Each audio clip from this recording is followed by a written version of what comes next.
We all have a story, we all have a tale.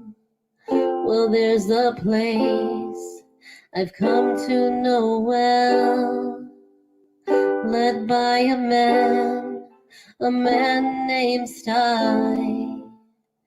He's full of stories, he is quite a guy.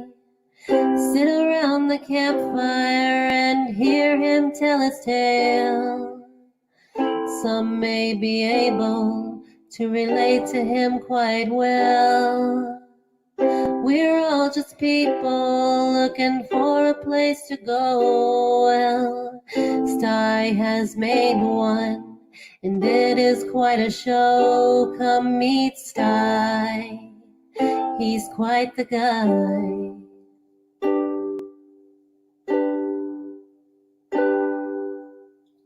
If you're feeling lonely, come and make a friend. If you need a story, on Sty you can depend.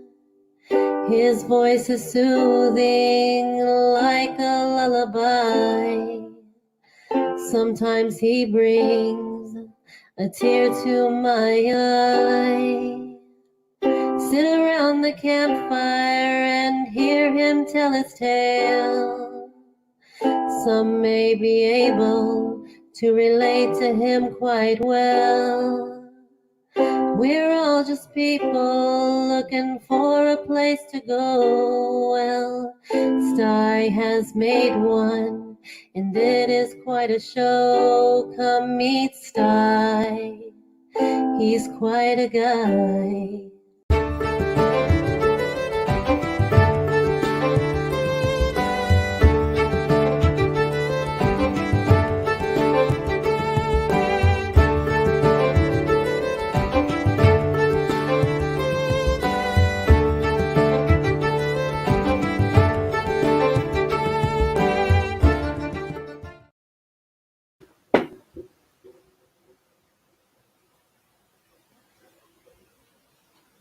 Good evening, everybody. Hey, happy Sunday. Hey. Yeah, we're back to Sty Story Sunday, aren't we? I'll tell you what, Thursday night campfire till now, for me, felt like a stinking week went by. Kind of missed all you folks, you know. Hey, I'm going to shout out everybody that's out here in the chat right now, and then I've got a couple of great folks in the basement to bring up. Hey, Aiden Nears here. Elisa Kerwood, awesome. Blake Hurst, there he is. Hey, there, Blake. Eric Pollock, Bradley Whitworth, Freeman James, Get Her Done Granny, Kirk Whipper Voyager Center, Lizzie Ann, Samantha Lee's Originals, and Way Too Sun. Good to see you, Michelle. That's who we got out there for the moment. I'm sure that'll change before long. Now, I'm going to, I see E-Waste Mike he says, well, I found y'all. Yeah, you did, Mike. I'm going to bring these two gals up to share this space with me. There's Get Her Done Granny. Hello, everybody. Hello. It is so good to see her. It's great to be here. And then I've got Samantha. Howdy. I hope you all got to hear her latest Father's Day song. Yeah. Her dad's song was pretty awesome. Loved it.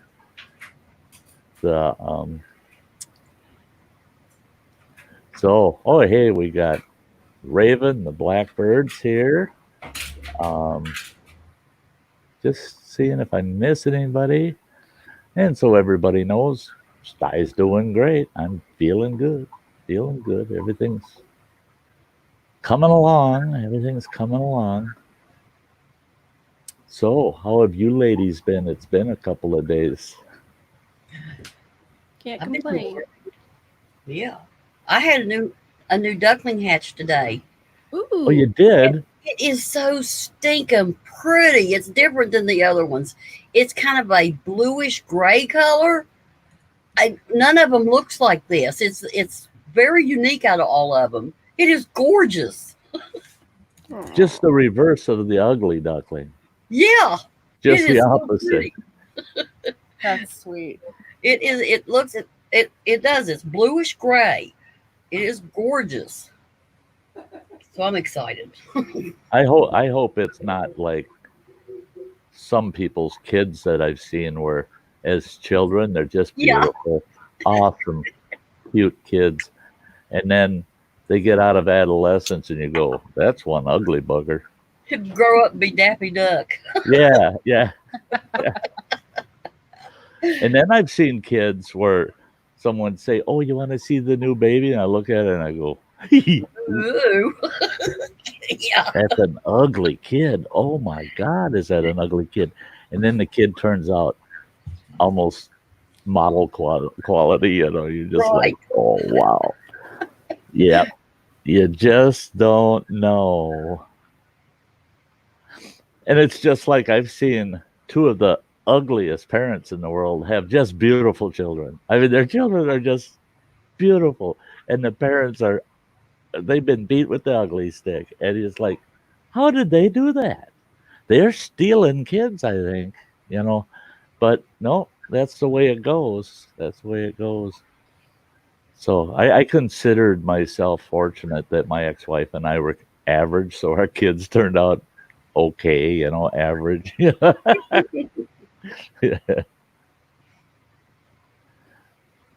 What should see what is doing right now? Sty camping. My brother and his kids just left. Oh wow, oh wow! I tell you what, I've got a bunch of video. I'm trying to tail. I don't know. You guys are going to see a couple of long videos, I guess. I getting the Sty trailer done. I videoed different parts of getting it done. Well, that added up into a big video, and I just can't figure out where I can split it, make two out of it. It just nah. So I'm trying to get that done so you can at least see the progress on the trailer, and then I am trying to edit a video I made today. I drove up to Birch Grove Campground, and doggone it, it's open. And it was only about 25% full. There's only 16 campsites there, and there was like 4 of them occupied. And I got out there, and I'm going, oh, God, I need my camper in a week. I had a whole week. I tell you, I was drooling. I just, oh, yeah. So, and we got forecast nothing but on and off thunderstorms and rain throughout the rest of the week. And I'm thinking it'll work out okay because I got to cut the ceiling out of my trailer and mount that topper to it. That's the stage I'm at now, is once I get that topper done, get that on there, I'm ready to camp, man. I'm hitting the road. But trailer's turning out okay. The Murphy bed turned out good. The kitchen counter turned out good. Got the window mounted in the door, a nice double hung window in the door. So it's coming together pretty good. I just can't wait to get out there. So I see Spicy and Dojo out in the chat. Mm-hmm. Yeah, they must be shy or something, you know. Phil must not have put his makeup on, you know. That's yeah, and he's saying hi to you gals up here, you know.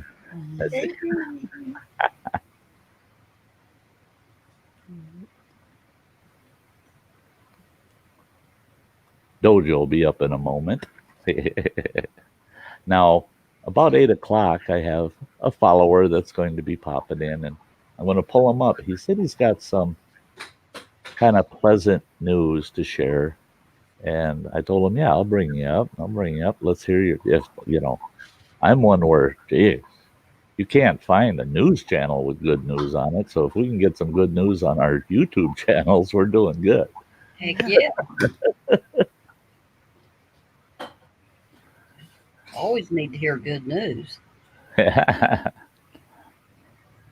Yeah, my Father's Day was pretty uneventful. That's why I took a drive out to see if that campground was actually open, because no plans for Father's Day. So I thought, hey, this is one of those few years where I just do whatever I want. And I decided I'm heading out in the woods. So,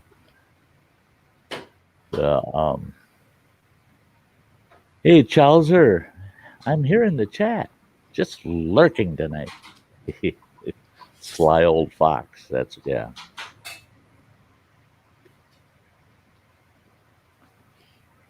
Yeah, tonight's story is about a kind of comical character that you'll be a little surprised on the personality of this individual the story's about.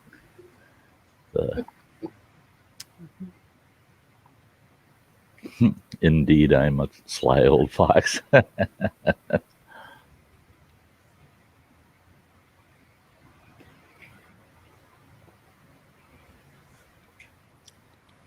Yeah. Hey, Shane, good to see ya. Shane M's in the house.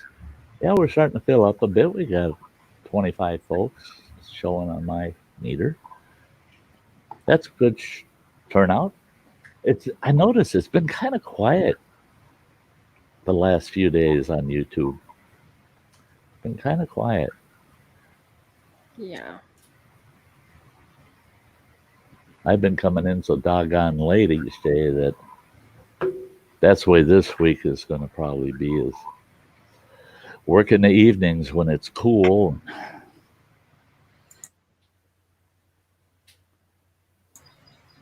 But I miss my YouTube. You do. You miss everybody when you're not out there. Yeah. Especially nowadays when you're just at home so much. Not. Yeah. Yeah. And then places that are all opened up and that people have been hemmed up so long that you look at the parking lot's packed. It's like, I ain't going in there. You know, there's too many people. Sick or not, there's too many people. I just don't want to be in these tight crowds, you know. Mm-hmm.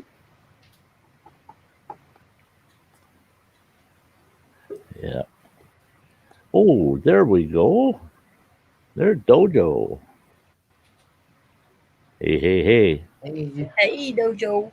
Thanks for coming over, buddy. It's been a while. 3 weeks. Yeah. Has it been that many? Oh, God. Oh, man, that's hard to believe. I've been watching your allotment updates, and Yeah. so that's kind of like seeing you, but Busy, man, I busy, didn't realize it was that long. Yeah, I had 3 weeks off from here. Well, you should have really caught your breath now, eh? Yeah, Yeah, all good and ready to go. I've come to where to rest.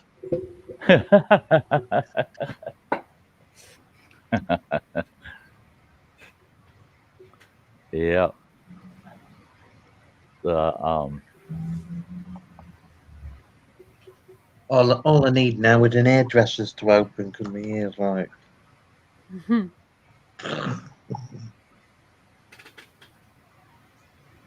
Yeah, sure, Granny. Sure. Okay.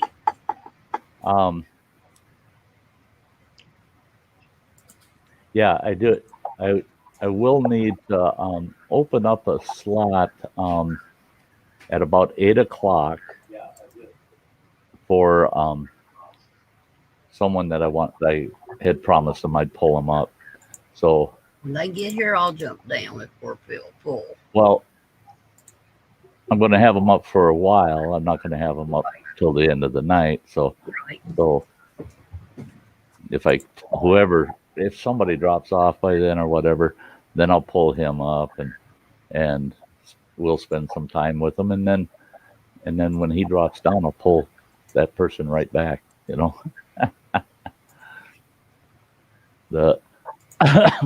That's where StreamYard's got to give me 9 slots up here, you know? When they get round to it. Yeah. They seem to get around to everything but that, you know? Okay. It's quarter after the hour. We're gonna have to get the Sty story out of the way. Yes. So folks, okay. Tonight's Sty story. I don't do roads. And I'm sure, like usual, the titles of my stories, people go, what the hell is he talking about? Well, this goes back to when I was living out in northwestern Montana. Now, I don't know who all of you have heard of these programs, but the Bureau of Land Management has these 2 programs, and it's adopt a horse. You can they call it adopting a horse, a wild horse. You can get a Mustang, and you don't pay for the horse, but you got to pay all these other fees. You know, there's vet fees and there's other fees, and then there's a permit fee or like a licensing fee. And you got to sign all this paperwork saying that you're going to do this for the horse, that for the horse, everything for the horse.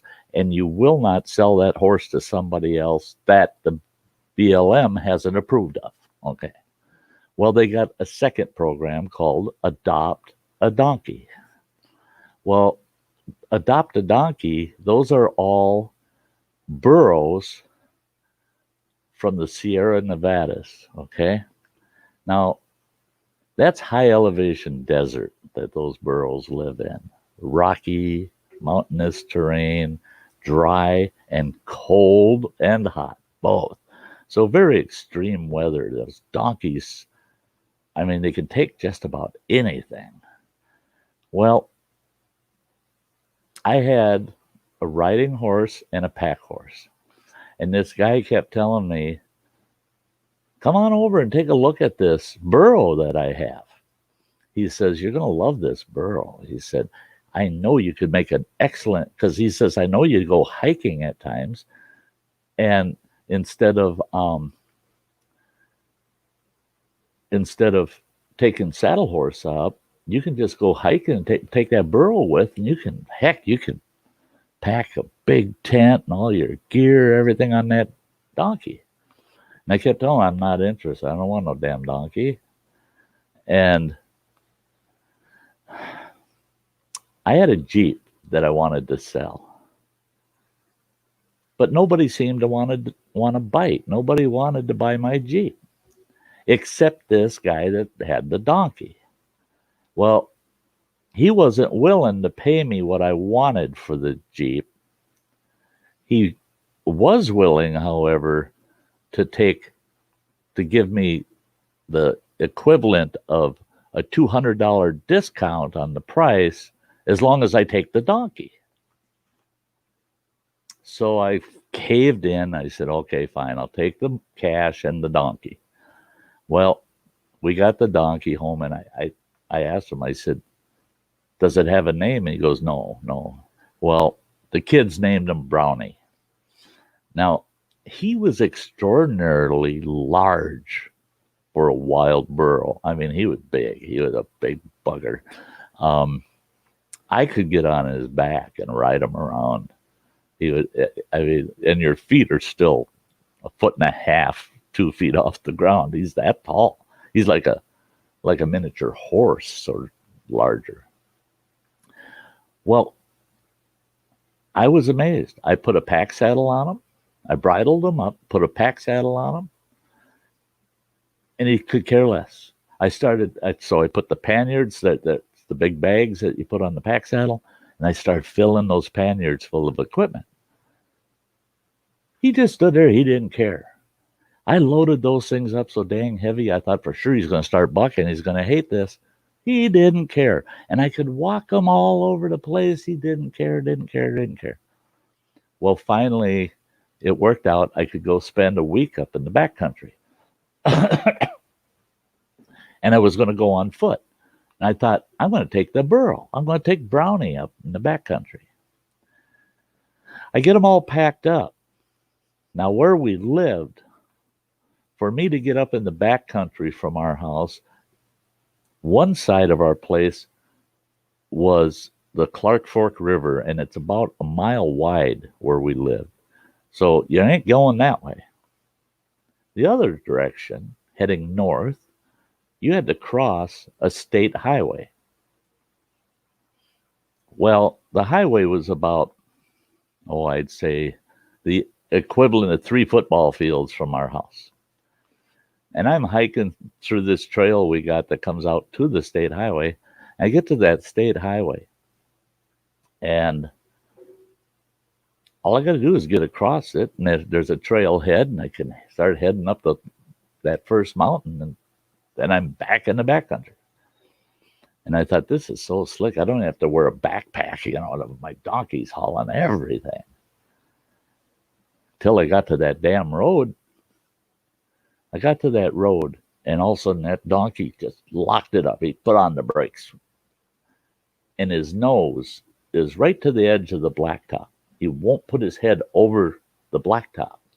And I'm yanking on him. I'm going, come on, before we got traffic. And he ain't moving. He ain't going to cross that road. And all of a sudden he put his head down, and he's looking real close at the road. And then I realized he's looking at the white line on the edge by the shoulder. He's looking at that white line on the road like it's going to get him. And I thought, oh, you little bum. So I lengthened his trace out, and I walked around behind him, give him a good kick in the butt. Well, he jumped over that white line. I'm telling you, boy, could he jump. He jumped almost straight in the air and over, hits that road. And all of a sudden, he splays all 4 legs out, and he's darn near on his belly, and his nose is about 1.5 inches away from the yellow line that goes down the center. He saw that yellow line and freaked right out.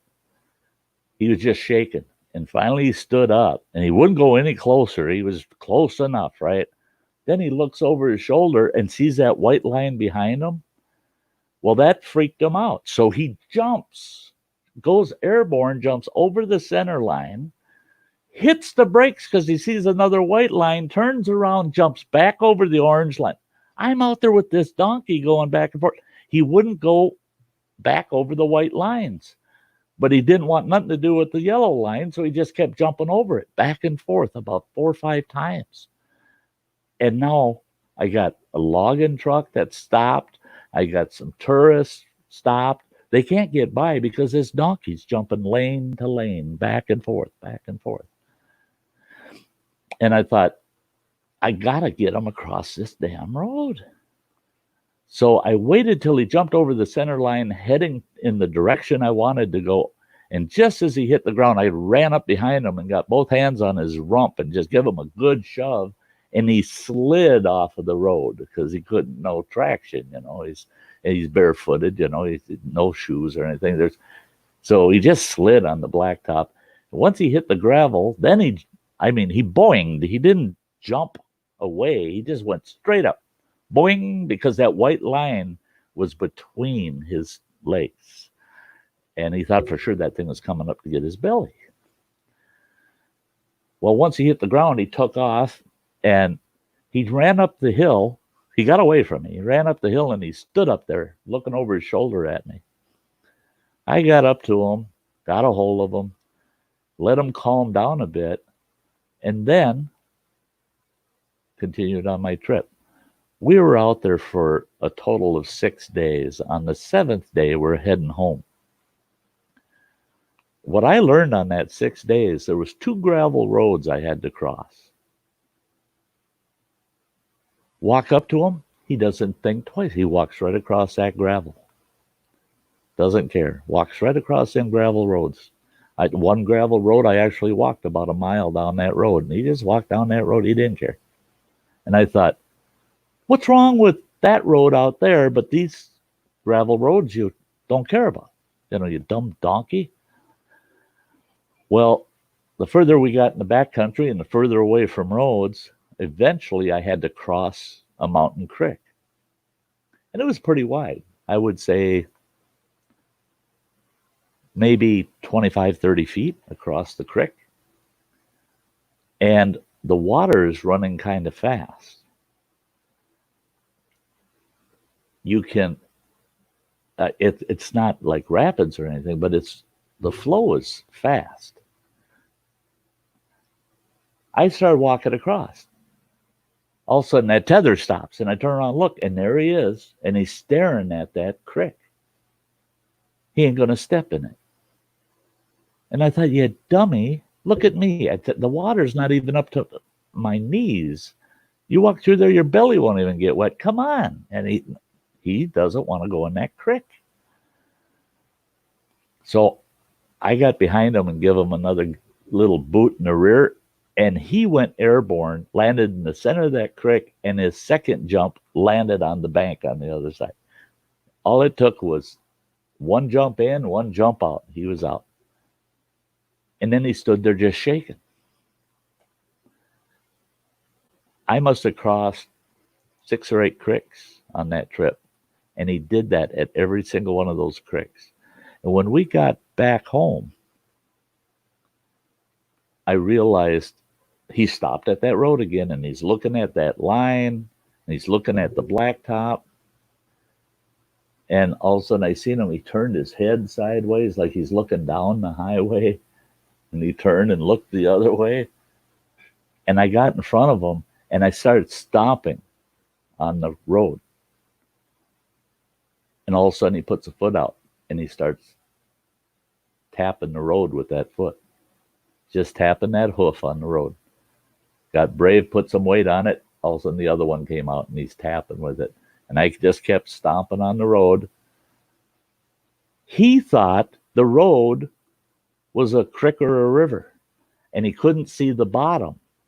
So he was not willing to go in it. And that's why he wouldn't cross those dang creeks, because he couldn't tell how deep they were. He couldn't see through the fast-moving water, so he did not want to walk through them. It took me a while to realize, okay, he was born and raised. He was about 6 years old when he was adopted. So he spent 6 years living in the Sierra Nevadas. When they have creeks and rivers full of water up there, it's because they're having flash floods. He don't want nothing to do with anything that's dark colored and wide, because to him, yeah, I've watched cousins of mine go downstream. You don't step there. You don't step there. You're going to get washed off the mountain. It took me about 2 months to finally train him to cross that state highway without any effort. I could just walk up, and he'd walk right across the highway. And teaching him to cross creeks directly behind me took a little longer. He had to learn, trust that I'm not going to take him into something where he's going to drown, you know. But it was weird. Where I taught him to cross that road at that trailhead, I could take him 100 feet either direction down that road, and he wouldn't cross it. He wouldn't cross. That's a new spot. That could be deep, you know. There ain't no water. It's just blacktop. But he thought it was water. And this buddy of mine told me, he says, another thing that them burros hate with a passion and they're afraid of are rattlesnakes. And he said, I'm thinking Brownie thought those lines were snakes, that those lines on the road were snakes. And that's why he wanted to jump over them, not step over them. But old crazy Brownie, wild as sin, and that kind of proved to me. I felt I trained him well. He turned into a great pack animal, but he never learned. He was never domestic. I couldn't tame him. He went after dogs. Anybody with a dog close by, I'd yell at him, "Get your dog out of here before Brownie gets it," because he would chase a dog down, stomp it. He treated them like coyotes and timber wolves.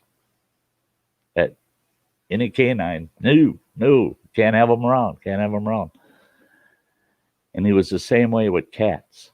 We had a mountain lion that was on the neighbor's property, and it started yowling, and I heard this banging and clashing, and I went outside, and there's Brownie trying to get out of his corral to go after that mountain lion. He wanted a piece of that cat. That they're tough little crazy animals, but sometimes they're just not the brightest. I mean, God, he was just. I know his eyesight was good. Heck, if I had a tiny little carrot and I could be 100 feet away from him and hold it up and wave it back, he'd see it and he'd come running for that carrot. He's smart enough to figure that out, and he's got good eyes, except he can't figure out what blacktop roads are. So when I finally sold him, they asked me, is there anything about him that's unusual that we should know? And I said, yep, he don't do roads. I said, he's a great donkey, but he don't do roads. That's a given. If you want him, you gotta keep in mind you're never getting them across the road. So there you go. There you go. I don't do roads. That's Brownie the Burro. I've had a couple stories about Brownie. I still got a couple more on the list. The way we got this one tonight is I got my Sty Story list on the computer, and they're all numbered, all the stories, and I just randomly pick. Well, I used a number generator today to pick tonight's story because I didn't know which one to do. So I let the computer pick the story, and I go, oh, okay, Brownie's it, you know. So yeah, got one of the Brownie stories out of the way. Okay, I'm going to fix this screen back to us up here like that. There we go. That works good. That was so good. Do you like that one? I love that. I had a picture, and my ex-wife got her paws on it, and she burned the damn thing. Well, now you can't do that from back in those days because there's no digital copy. Mm-hmm. You know, if it's the only hard copy you have, you don't destroy it. You scan it, then burn it if you want. But I had a picture of her sitting on Brownie, and she had a big Montana fern, a big fern in her hand, and she's using that fern, pat him on the flank, and he'll start walking. Pat him real fast, and he'll start trotting. And to steer him, all you had to do is take that fern and lightly tap him on which side of the face you wanted it to turn, and he would turn. You didn't need a bridle or reins or nothing. Just sit on him, get a handful of his mane, and use a fern. And I had the perfect shot of her riding past the front of the house on that donkey. I told her, I said, God, you look like it looked like a mule for Sister Sarah, for crying out loud.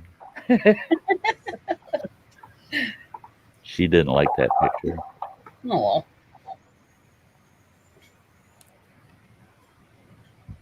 Oh, thanks, bee lady. That's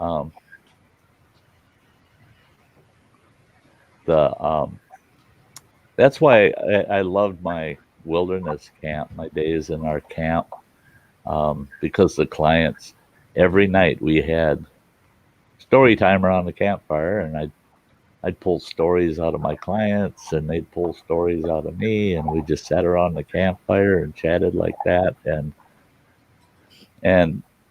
it made me feel good when a lot of my clients said I learned a lot more because even the skills you taught us, you did it in story form, and it made it a little more exciting to learn because it wasn't just hard, cold facts. You this way, this way, this way, this way. No, let's pull the palette out and let's splash some color on this boring process, and let's make life a little brighter, you know.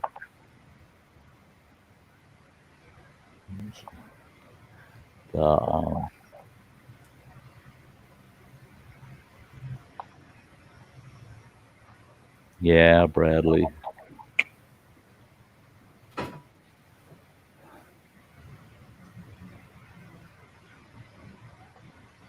Yeah, spicy. So we spent 15 minutes listening to how Sty's ass doesn't like water. I don't know if everybody's seen that, but this is for Phil. Hmm. Here's my wet ass.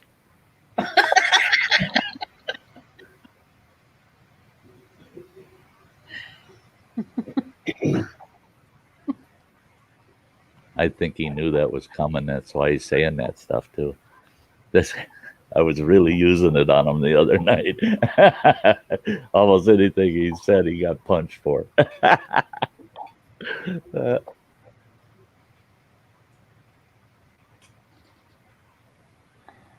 Oh wow!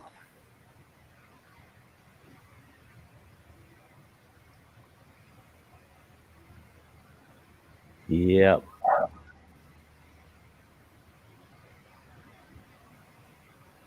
Yeah. Life. I tell you what. To me, life is never long enough. But some folks, I mean, if a person only knew, you would try to get. That's why I tell people try to get as much as you can out of every day, That's right. because Yeah. some folks are just not meant to be here for the long haul. And then after the fact, we'll sit and we'll say, um, if I had done more with them, if I had listened more often, if I had spent more time, yeah. But And they're also lucky, not like Beaver Lynn, 107 when she died. 107, Yeah. Wow. yeah. My one grandmother was 97, and even the doctors said there's nothing really wrong with her. And she told the doctor, she said, "What do you mean there's nothing wrong with me?" She said, "I'm wore out." She said, she said, "My father's very first car in 1918." She said, "I bet you if you went out and looked for it and found it, it's in better shape than I am." She says, "Because I was built in 1901." She said, "I'm 18 years older than my father's first car." She says, "I'm just wore out." And it was like she knew when she was going to go. And I told her, I said, "Grandma, I'd love to see you hang on and be a centurion. She goes, "Isn't 97 years close enough?" She's saw all the wars since the turn of the century, 1900. Saw every war, lost family in every one of them. And she got to the point where she said, "I've got a lot of friends," but she said, "I don't have many friends that I've known for more than 10 years or so." She said, "All the other friends I've ever had, they're already gone." Yep. She said, "My new friends are wonderful. They're nice. I love them." But she said, "It's just not the same because I can't reminisce with them." And I always told her, "Hey, pretend I'm your your younger brother or some shit like that, and reminisce all you want. I want to hear it. I want to hear everything. You know." She did a pretty good job though, filling me in on 97 years. Yeah. My grandma, she was 98, but she got Alzheimer's. Oh, that's sad. She was That one of these people who went to church every Sunday, did everything by the book, never a bad word about anyone. Then she got Alzheimer's. I never heard my grandma swear so much in my life. Yeah, isn't it shocking? Isn't Yeah, it shocking? I was like, Grandma. She went, what? I said, I've never heard you swear in my life.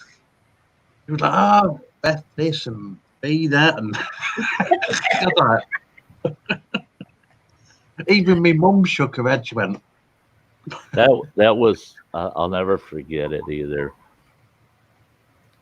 There was this couple that I knew all through my growing up years, and it was Helen and Olaf. Helen and Olaf Nelson. Now Ole, we called him Ole.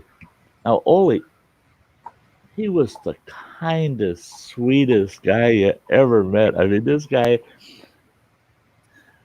I used to mow grass with him, and I'd yell at him, hey, we got a nest of bunnies over here. Oh my God. Oh, it's the end of the world. Shut that mower off. Shut everything off. Shut that. And he'd wander around for 2 hours trying to find a good place for those bunnies to be moved. I mean, 9 out of 10 people back in those days would say, dumb bunnies. They just wouldn't care. Not Olaf. He was so concerned about everything. His wife was the opposite. Meanest woman in the world. Oh, she was nasty. And she was always yelling at poor Olaf. Olaf, get over here and do this. Olaf, why'd you do that? Olaf, just mean. Well, when they finally got to the age they had to be put into a nursing home, they put Olaf in first. And he never had dementia or Alzheimer's. And he was such a quiet person, you wouldn't know if he did. Well, Helen, when she got put in, about a year after Olaf went into the nursing home, she had Alzheimer's, and she went from this mean, nasty thing to this sweet lady. Oh, she's just sweet as can be. And she would say to somebody, oh, that is so nice. You're such the sweetest person, she'd say. And Olaf would come walking by with his walker, and he'd go, don't you believe any of that shit, he says. And they're trying to tell him it's because of the dementia. Her personality has changed. He goes, that's bullshit. He says, that woman, I don't believe, changed. She just figured out how to hide it from the rest of you. They asked him, they said, we allow married couples to share a room here in this nursing facility. He goes, well, that's a rule that's got to be changed. And he said,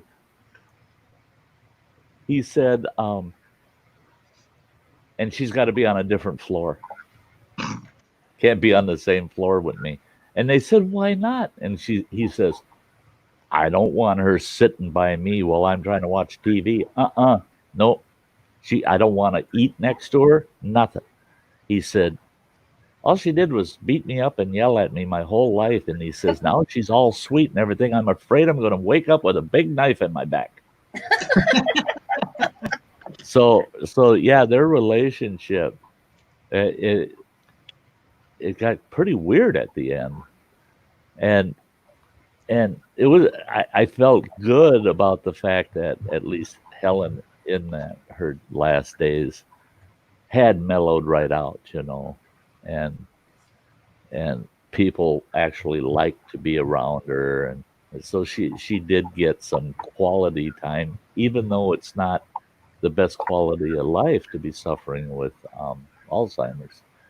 At least in her phase of Alzheimer's, it worked in a sense to her advantage. Yeah.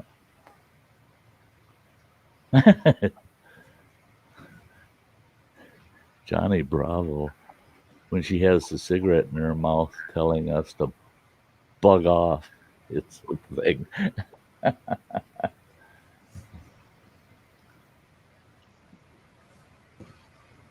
Yeah, my mother, she worked in the Alzheimer's unit in a nursing facility for 20 of her 53 years that she worked in that nursing facility. She worked there 53 years. That woman's nuts. Yeah, she nuts. Yeah, no, it's probably why she was qualified for that department. We used to always say, "Ma, that's a great department for you to work in. You fit right in."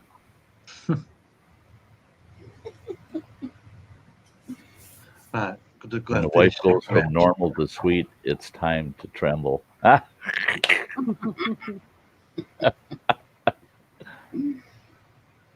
especially if they're only in their 30s. Yeah. Yeah, now I'd start shaking. Uh huh.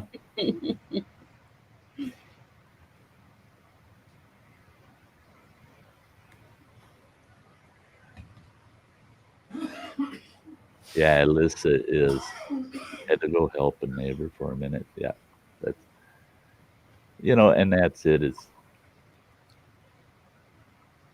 good people. They'll drop something and go run help somebody for a bit, and then come back to what they're doing, and they don't consider it a burden. You know,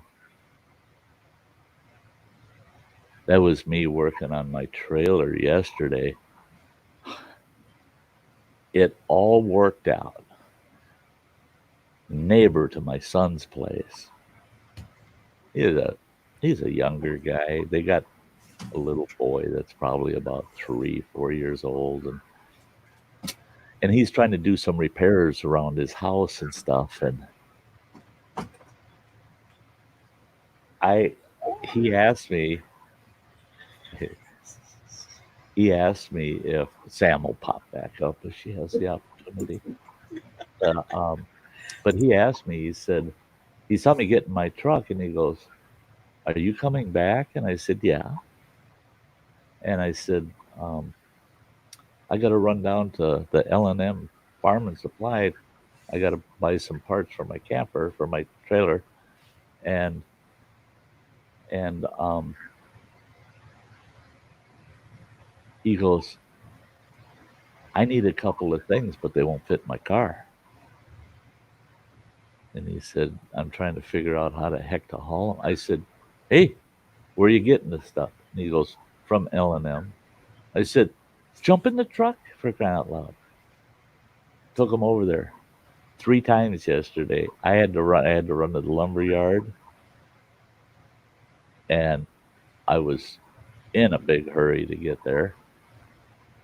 And he saw me pulling out, and he yells at me. He goes, "Where are you going now?" And I go, "Lumberyard." He goes, "Oh, oh, oh." He says, "Could you, I'll give you the money. Could you pick up a sheet of plywood for me?"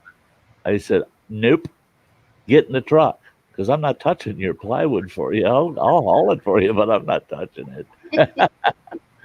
So I took him down, got him his plywood. And he come over and he said, "Man, oh man, you were such a help." He says, "I can't believe it. You're such a help today." He says, "We're grilling burgers over there right now for dinner." And he says, "Are you heading home for supper?" Or I said, "Nah, I'll be working on the trailer till 9 o'clock, till the sun sets." And he says, "Then get over here and have a beer and a burger." And so I went over to his place and had a great burger and a beer. A lot of people would complain, "Oh, this guy's got to come with again," or you know, or be the type of person to say, "Well, the guy helped me out, but the hell with him. I'm not going to give him one of my burgers." It's nice to know that there's still a lot of folks out there that enjoy actually helping each other out. Hey, bee lady, it's not a mobile home, and it's not technically a pole camper. It's a utility trailer that I'm converting into a custom camper. Yeah,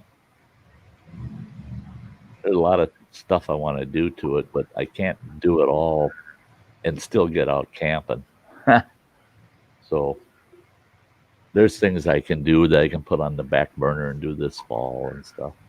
I'm gonna put a wood pergo type finished floor in it, because it's just got a plywood floor in it. I want to put a good hardwood floor in it. Um, I'll do that at the end of the season. I don't have to worry about the floor that's in it this season and track all the mud and dirt through it I want, and don't have to worry about the floor finish. But I plan on moving into that trailer next year in 2021 and living on the road. So I need that trailer to be in. That will be so cool. I hope so. I'm excited. I'm excited. I live in a 55 and older park, and I'm the only young person. See, that's the building I live in is what they call near senior and disabled. So we got handicapped folks in here that are in their 20s. Yep. But for the seniors, it's 55 and up. And I didn't know that. Hell, I would have moved in here a couple years earlier. Oh, heck. Actually, I would have moved in here about 5 years earlier.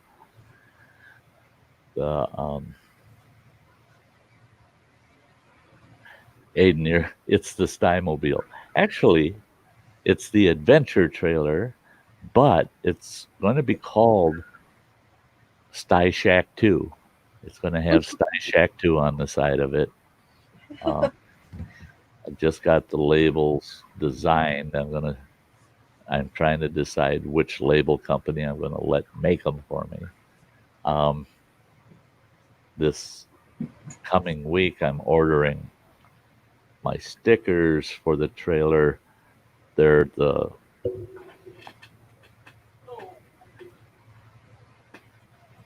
regular Sty North sticker like this, except they're 1 foot around. And there's going to be 4 that go on the trailer, and then 1 on each of the front doors of my truck. They're huge. I mean, they're full foot from edge to edge. They're a foot across. They're quite large. And I managed to get 10 of them. So far, the best price I've got is I get 10 of them for $61. So that's pretty cheap. And they're heavy vinyl stickers made for outdoor use. So that's cool. I got to get my wording ordered, the vinyl transfers that say follow my friends on YouTube for the 1 panel on my trailer, because stickers, for anybody out there that's got a channel with a sticker, send me your sticker. I'll put it on the adventure trailer. Yep. I got yours. I gotta have yours, Dojo. I'm sure of it. It's in that big I've got to have mine. I've got loads. Yeah. I haven't sent 1 sticker out yet. Well, I put up a video for the members today. Any members that haven't seen my member videos, I put 2 up today. Go watch them both. The one I realize is almost 10 minutes long, but watch the doggone thing. I'm asking for your help. Right. I had a file get corrupted, and we can't figure out why. Well, it was a whole folder with several files in it, but one was really important to me, and that was my mailing list for all my members. My YouTube mailing list got corrupted. You can't open it. You can't access it. A friend of mine, he's a programmer for an IT company here in town, and everybody said if that data can be recovered, that's the guy to talk to. And they said, but it's going to cost you, boy. He'll charge you. Well, once they told me who it was, I'm going, oh, no. I helped him get the job he has. Well, get a job with that company when he came fresh out of tech school, and he came to me looking for work, and I told him no, because what the way your mind works, I got no work for you that would be satisfying to you. I said, you got to be in the tech field. And I told him, I said, let's go down here, talk to HSI, this company. And I said, I know the guys there. Well, I didn't know them personally, but I was in a government position, and we spent a few $100,000 on hardware and tech service from them. They always got the bids. And so I just went and said, do you want to still keep getting all the bids for our agency? Give this guy an entry-level job. And they did. They gave him a job. So I thought, I think he'll give me a good price. So I got a hold of him, and he said, yeah, I'll take a look at it. And he come over and spent about 2 hours on it. And he said, no, you're not recovering that data. He says, you got 3 external hard drives. Why isn't it backed up on one of those hard drives? It's one of those files I missed. And he goes, back up. He says, even if you got a document that you just started out dear and you never finished typing it, back it up. He says, even back up your junk. He says, so I don't have to come and try to recover it for you. So I put that video up in the members, for the members only, for all the members out there to please. I don't, at this point, I generally know who I sent stickers to, but not specifically. So my members that have not received their welcome letter or their stickers, please email me with your address. Watch that video, and I explain the whole thing, what I need you to do to help me out. And for some of these members, I will be contacting them real soon here, because their 3rd month is upon us. So they'll have some swag coming. Oh.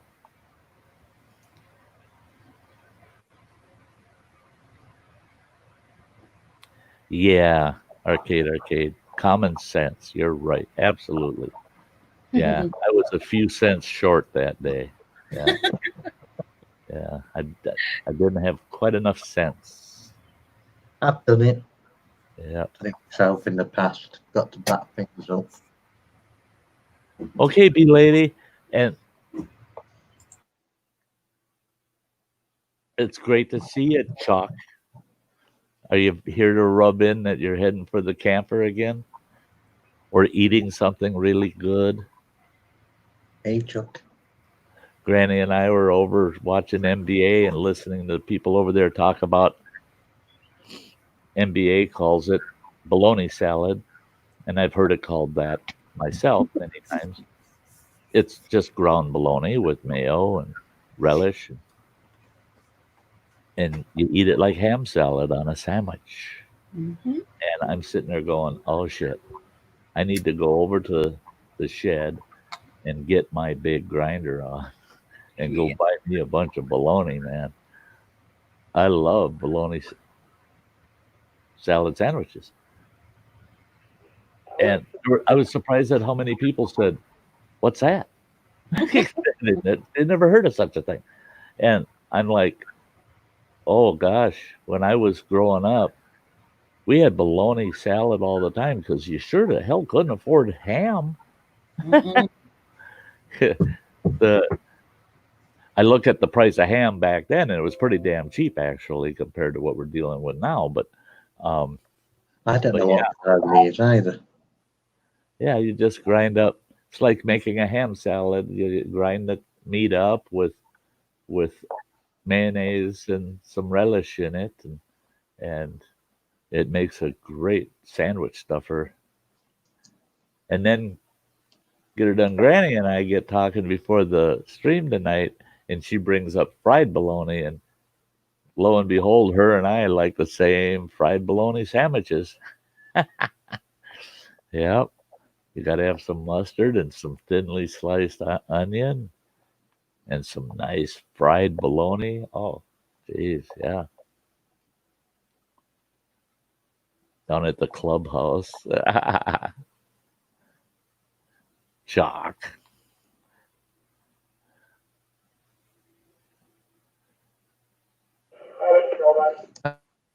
Bologna sandwiches with a tall, cold glass of buttermilk. Oh, I could go for that. Yeah. Yeah. Bologna salad over the years. Oh. It got interesting until I saw the buttermilk. Yeah. Yeah. Yeah. Yeah.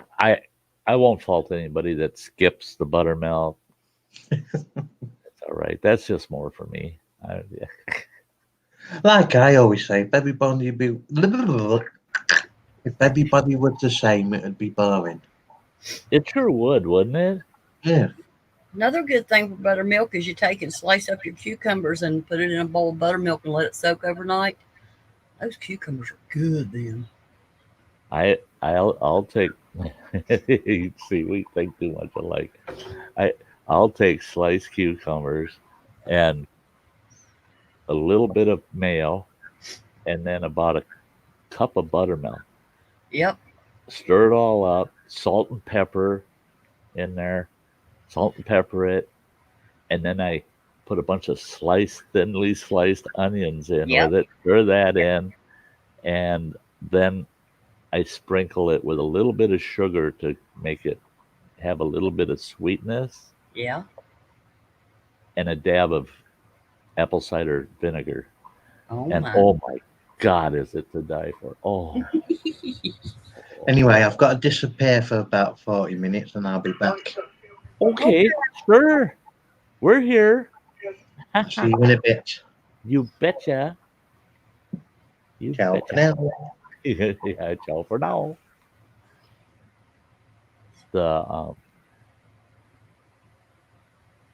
Oh, there's Alexander. Honey ham is about $4 a pound here.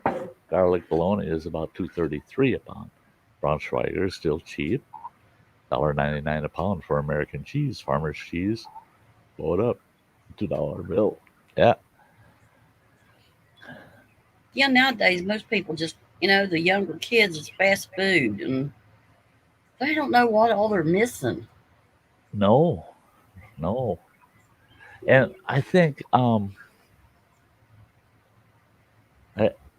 thing I think too is that they don't realize that they see it when they hear about some of these foods we used to enjoy, and they'll go, well, that sounds good, that sounds interesting, and then you tell them how to put it together, how to make it, and they're going, that's too much work. Yeah. And it's like, well, yeah, without some effort, it isn't going to be good. You're going to have to put some effort in. Definitely, yeah. That's what I try to teach my girls. That's why I left a minute ago. They come out, they just want to know if they could fix them a little something.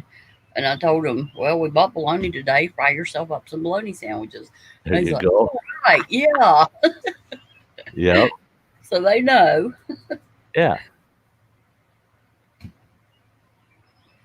That was one thing we learned when I was growing up. Never, ever, when you say, oh, I'm hungry, and it's after dinner or it's between lunch and dinner, and you say, oh, I'm hungry, Ma would say, well, you know where the kitchen is? Go find yourself something to eat. Never say, go in there and walk out and say, there ain't nothing in there. There's right. Oh yeah. You get a lesson for that one. Well, I'm proud of my girls. They can go in there and do all kinds of stuff. So, I mean, they can Yeah. cook a full meal if they want to. 15, even 11-year-old will help. So, Sure. Yeah, Bradley. They're both. The Dojo's definitely going to be back. Sam's going to try to get back. Yeah. Yep. Hey, scrapping together. Great to see you. Fried bologna and ham. Cheese sandwich is good. Yeah. Oh, yeah. mhm. Yeah. I see. To me, a grilled cheese sandwich. I can eat just a plain old grilled cheese sandwich if I got some tomato soup to eat it with. Yeah. But if there's any sliced ham, if there's bologna, oh yeah. Now that's a grilled cheese for me. Yeah. Yep. Yeah. You know, honestly, I gotta have 2 slices of cheese on my grilled cheese. Yeah, me too. It's yeah, One slice it's just got a don't cut yeah. it. I used to always say one slice of cheese and all you're doing is eating yellow bread. Yeah. Yeah, you got to put at least 2 nice slices on it. Yeah. I butter my bread both sides the best way. Oh yeah. Oh yeah. The I've got this only takes 1 minute. I gotta do this shout out for all of my members. So this only take a second. Granny and I'll be in the background while this plays.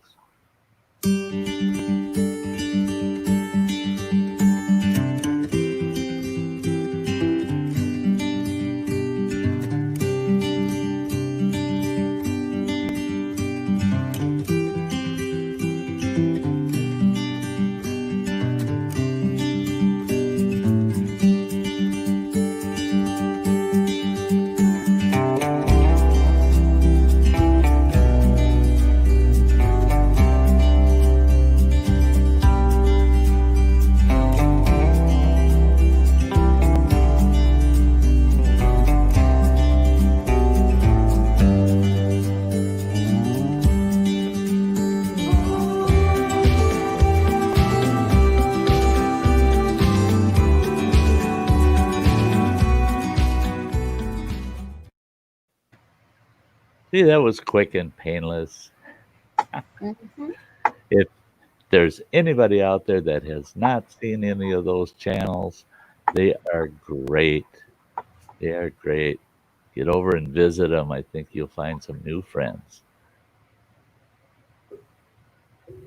There's Alexander. Just popped up in the basement. There he is. Hey, buddy. Hey guys, how are you? Good, good. Let me adjust my screen brightness here because it's a little retina shocking. Doesn't look too bad on mine. All right, that's better. Yeah, boy, you got your tobacco plants just going nuts out there. Oh yeah, what do you think of that, huh? That's cool. That's cool. Good to see the progress. What do you think of my tractor problem too? Always something. Yeah. Bet you it's either the Bendix or I'm Hey, thinking Chris. it might even be the spring for it. Uh-huh. But I'll check for see if there's any burrs on the gears anyhow while I have it off. Right. Yeah. That's about 3 minutes with a metal file. Yeah. Yeah, that's a bummer, Bradley. That's a bummer. But yeah, if the family needs you, that's what happens, man. Life gets in the way sometimes, doesn't it? Yep.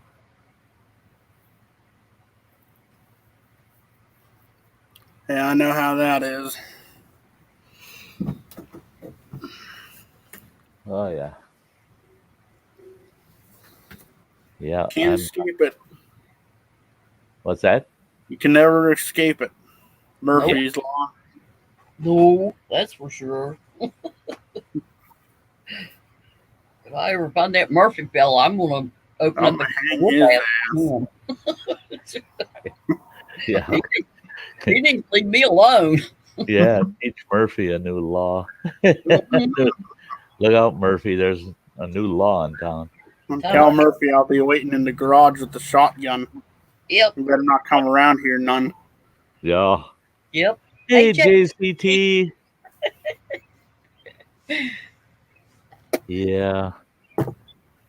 Yeah, every time I turn around, that Murphy been back there doing something, messing things That up. son of a bitch. Yeah, I know. Yeah.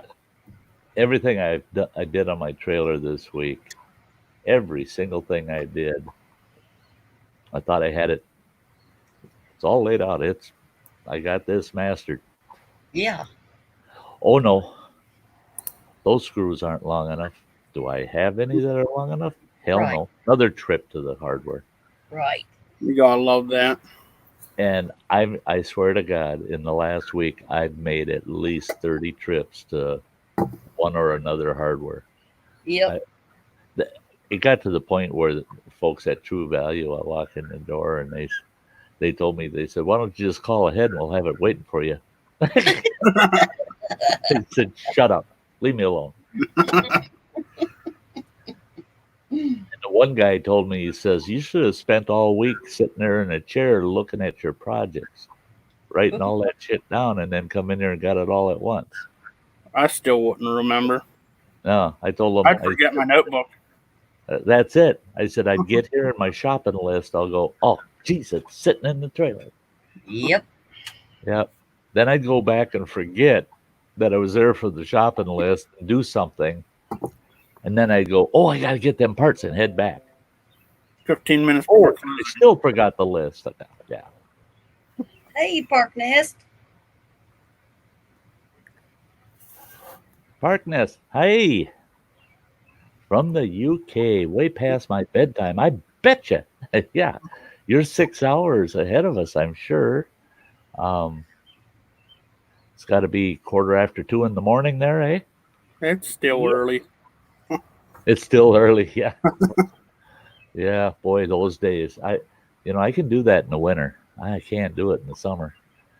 And shaking it out at 5, 6 o'clock in the morning and then doing streams that are 3, 4 hours long. Yeah, it's like not enough time in the damn day in the summer. No, No. there sure isn't. Yeah, 2:15. Yeah. 2:15 a.m. It's only 2:15.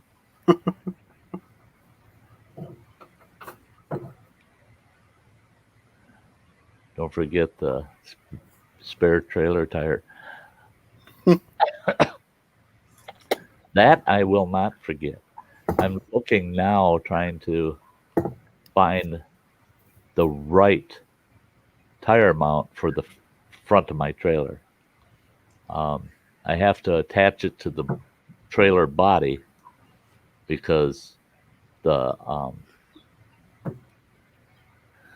trailer frame and neck of the trailer isn't long enough to mount a tire right on the trailer frame. So I have to go to one of the side panels. It's got the 2 triangular panels and mount it on there. But I found a nice mount, but the bugger is too deep. It's going to stick out too far. So I'll have the risk of hitting my spare tire if I crank too hard of a corner. So I got to find a mount that's shallower. But yeah, the tire I'll have this week, and I'm picking up an additional deep cycle battery. Really pissed me off. Pay out it was $180 for the last battery I bought. The exact same battery they've got at our L&M store. $79. Oh, that pissed me off. That's less than half what I paid for the one I got last year. It's the same damn battery. And What happened? They cheapened it up or something? the no L&M, they had bought a huge lot of them. Oh, So they're overstocked, they- huh? Yeah, they got a hell of a bulk price. So they're just running a big sale on them. And I told them yesterday I was in there and I saw they had 2 pallets out on the floor. And I saw the one pallet only had 3 batteries left on it. The other one's got there's about 30, 40 batteries on a pallet. And I said, whoa, they're selling fast. And the guy, he leans over to me, he goes, and quietly, he goes, don't sweat it. He says, we've got 4 more pallets in the back. I go, cool. He says, yeah, the boss said only put them out 2 at a time.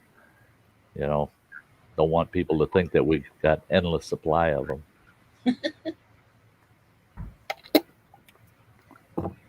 I'll tell you what I got in my tractor, one of those cheapo Walmart batteries. Uh-huh. Probably paid $79 for it back in 2006 when I dropped a new battery in it. Well, I had, I explained a little bit in my video, I had some electrical problems. You see, I had to hot wire my tractor to get it started. You know, damn it, I chased that problem from the ignition switch to the resistor, down to the coil, into the distributor. And all right, we're getting power here, we're getting continuity in the coil and distributor. The points are clean, re-gapped properly. Spark plugs are re-gapped or doing what they need to do. Put the spark plug tester on the distributor, let it fire on the points. Oh, look at that, we're getting the light lighting up. Why no spark in the cylinders? That damn mother effing battery only sending 2 volts down to the coil. Jeez. And then so I'm like, I wonder why. So I get into the resistor and everything like that, and I look on my ignition switch on the back end of it, and I'm like, well, that might be the problem. Bare wires on the contact. That sounds like a problem.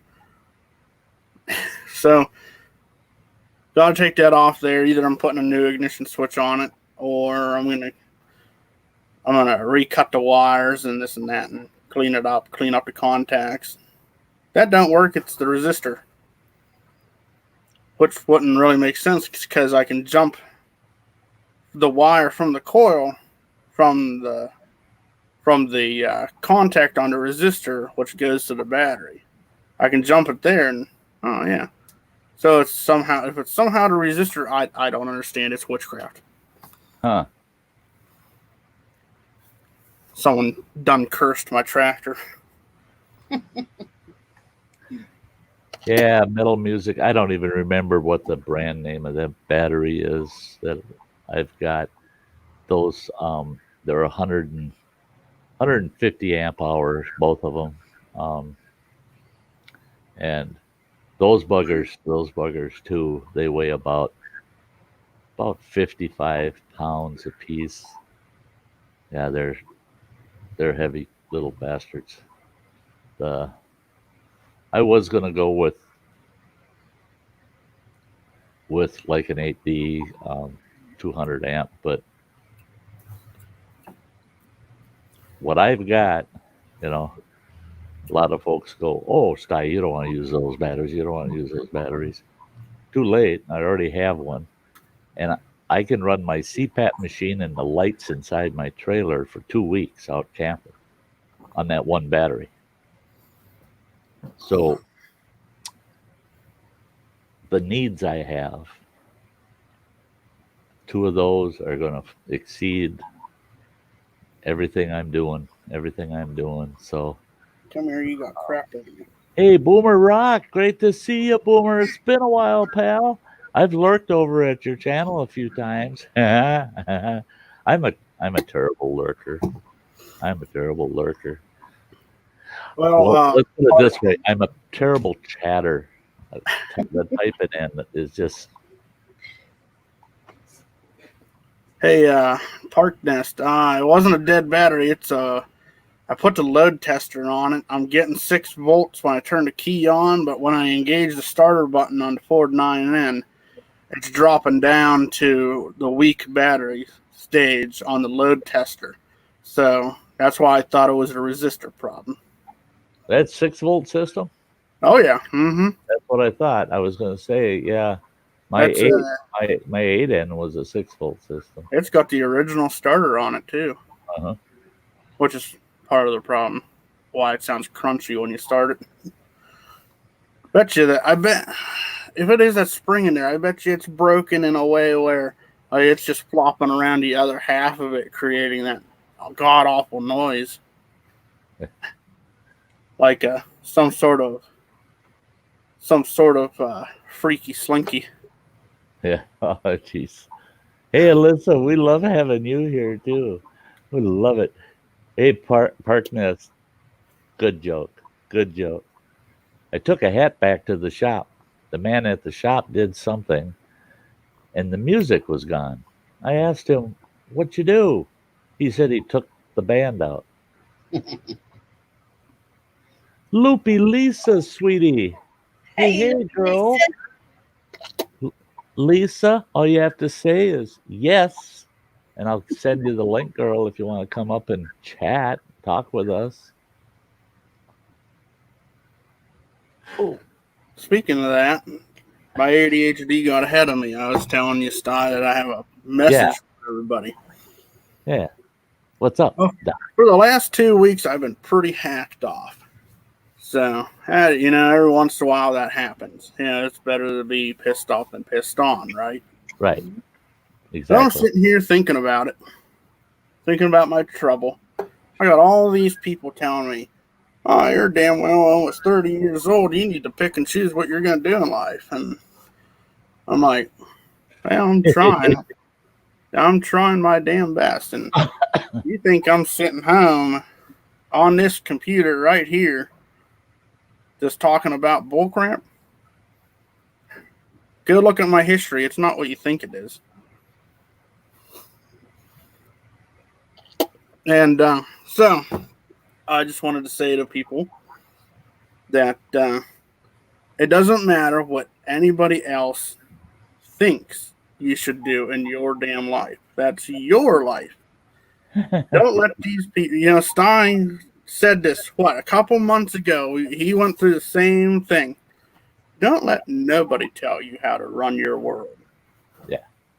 And don't do what I did too and dwell on it for 2 damn weeks either. It just runs you into the ground. Just look at them right in their face, say, okay, I'm going to do what I'm going to do. And you're going to learn that, and that's not going to change. I don't have nothing to prove. I don't feel that I have any sort of reason to explain myself to anybody. Right. Now, I dwelled on it for a couple of weeks because it came from close friends, or at least one of them who I thought was a friend. We worked that out.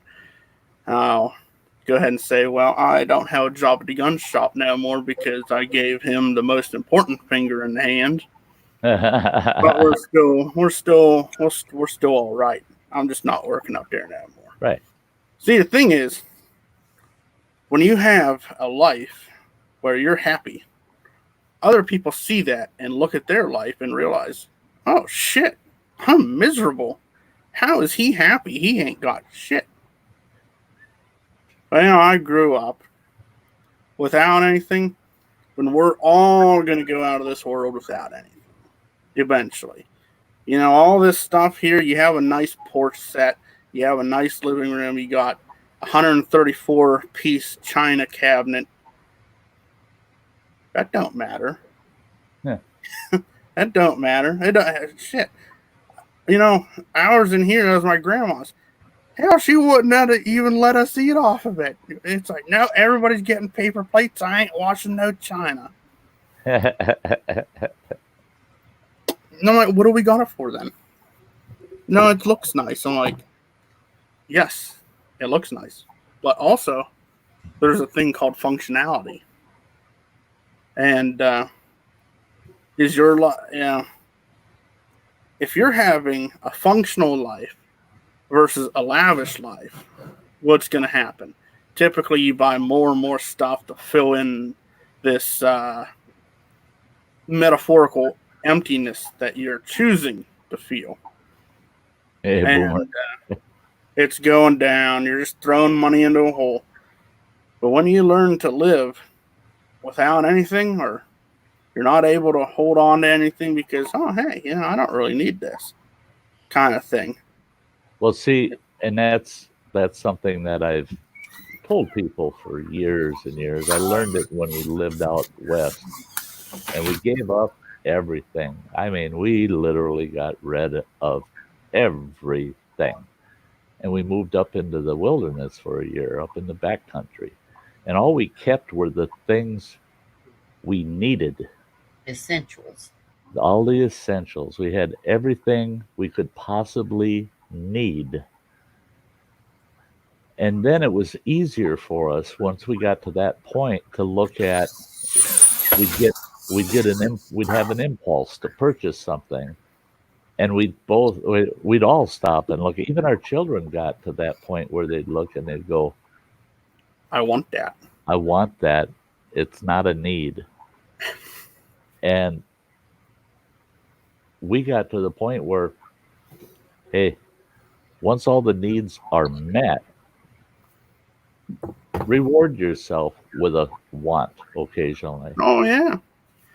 But don't live to get all the wants and ignore your needs. Mm-hmm. Because it won't be long, and guess what? You're going to lose all the wants you collected. Yep.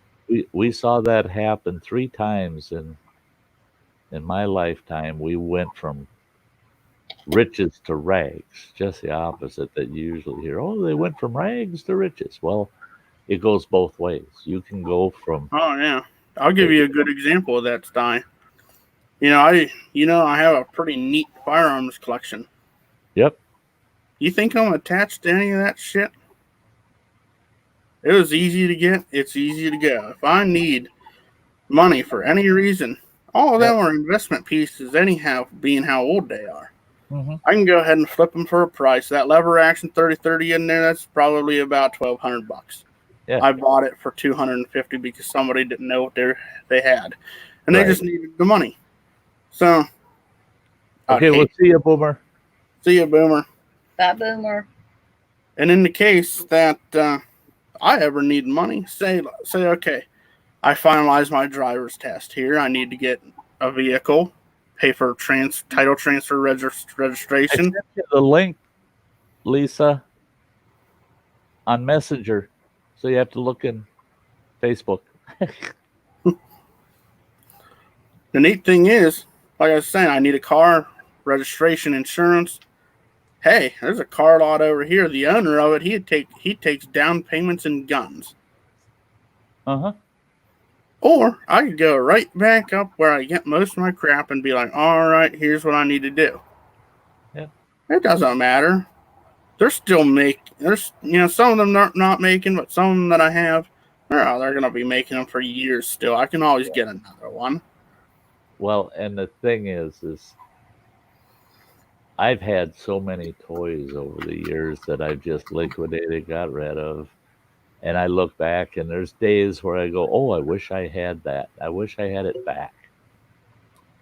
And it comes back to me. Well, there you go. There's a want that's trying to help you. Do you need it? Actually, no. I'd just like to have it back for a couple months. Can I have it back for a couple months? Can I rent it for a day? Yeah, can I rent it? And the thing is I want to own what I need. I want to make damn sure I own what I need. And then anything else that I own, I want to know what it's worth. That, yeah, like you're saying, man, if I got to spring for something, I got to pay for something, I can get rid of that and that, and it'll more than cover that cost. Oh yeah. I'm not really going to miss those things versus what I need to get done. Oh, Mhm. we're going to bring Lisa up, okay? Hey, sweetie. Hey, Hello. Lisa. Hello. Mwah. I'm in Well, a look at different those red curtains with the flashing lights. Oh my gosh. place. I'm in a Yeah, different we place got a tonight. regular disco going on here now. Hello, everyone. How you doing, darling? I'm good. I'm good. How are you? Great. Good. Good. Well, I'm Yeah. glad to hear, Alexander, that you're taking that position that whatever choice you make, that's your choice. That's Yeah, if right. I want to sit here and grow tobacco in my backyard every year for money, that's what I'm damn well going to do, and I'm happy about it. Yeah. See, Everybody needs to be happy in their station in life. I mean, you and can't be everyone and everything. We got to decide what we want to be, what each person wants to be. yeah, And I'm totally happy with myself. Jojo. I was talking to, well, I was more or less getting talked out. I There you wasn't go. really talking. Hello. But the one guy that was telling me, "Oh, you need to do something." One of the third thing that came out of his mouth was, "When I was about your age, when I got into contracting," he said, "there was a kid, 23 years old, running a $2.4 million company." Like, and I'm just thinking in my head, do you think those numbers impress me? I know how to live on 75 cents. Hey, Sherry Watson. Hey, Sherry. Well, see, that's it. Is I have an acquaintance that he's independently wealthy. Mm-hmm. He's self-made. He started out. He was 19 years old. He borrowed $40,000 from an uncle, and he invested in a piece of property up in northern Minnesota on a little lake, beautiful lake. And he subdivided that property and put 4 log homes on them, Mm-hmm. and then resold them. Hmm. That 40,000 was his seed money to be able to get the mortgage dollar, the investment dollars to build those 4 log homes. Once he built and sold, he had enough that he turned around and he bought not 40 acres, but he bought 400 acres Mm-hmm. and put in this beautiful resort and then subdivided other portions of it, put in beautiful homes. And now he started when he was 19. When he turned 27 years old, his net worth was 605 million. That's his net worth. And he started out with $40,000. Mm-hmm. But that guy could lose every bit of it. And he'd have a smile on his face and be driving his old I think it was a 1970 Tornado, front wheel drive, Oh yeah. wheel. He's driving that old rusty car. He's still driving that damn thing. And his home is a 2-bedroom little rundown, shacky looking place on a city lot. I won't say what city he's in, but Hello.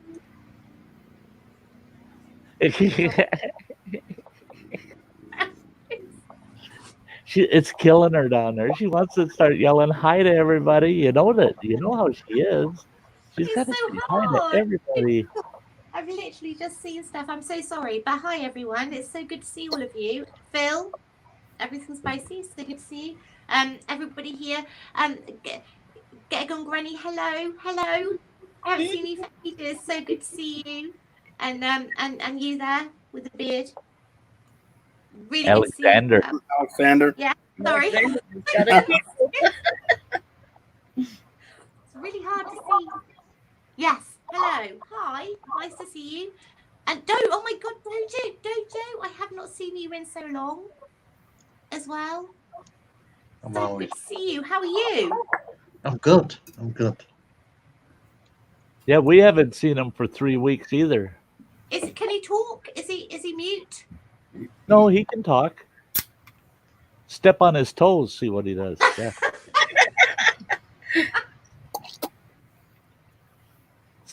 Say something, Dojo. Hi, Dojo. Speak, Dojo, speak. He's pretending that he's froze. He was. No, he's froze. He'll be back. Oh God, is that me? He Is said, that me? I was gonna say, anyone got a brick? Yeah, That'll There he get him is. to move. there he is. Computer went all weird. The computer went all weird on me. I'm sure it did. Oh my God, Dojo, I thought I'd upset you.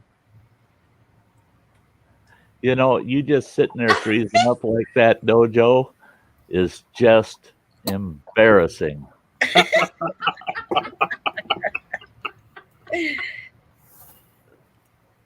I thought I'd upset you. I was like, oh my God, what have I done? It's He's not hard to talking hear to you, Lisa. Lisa, why would you think you upset anybody, girl? Because well, I worry.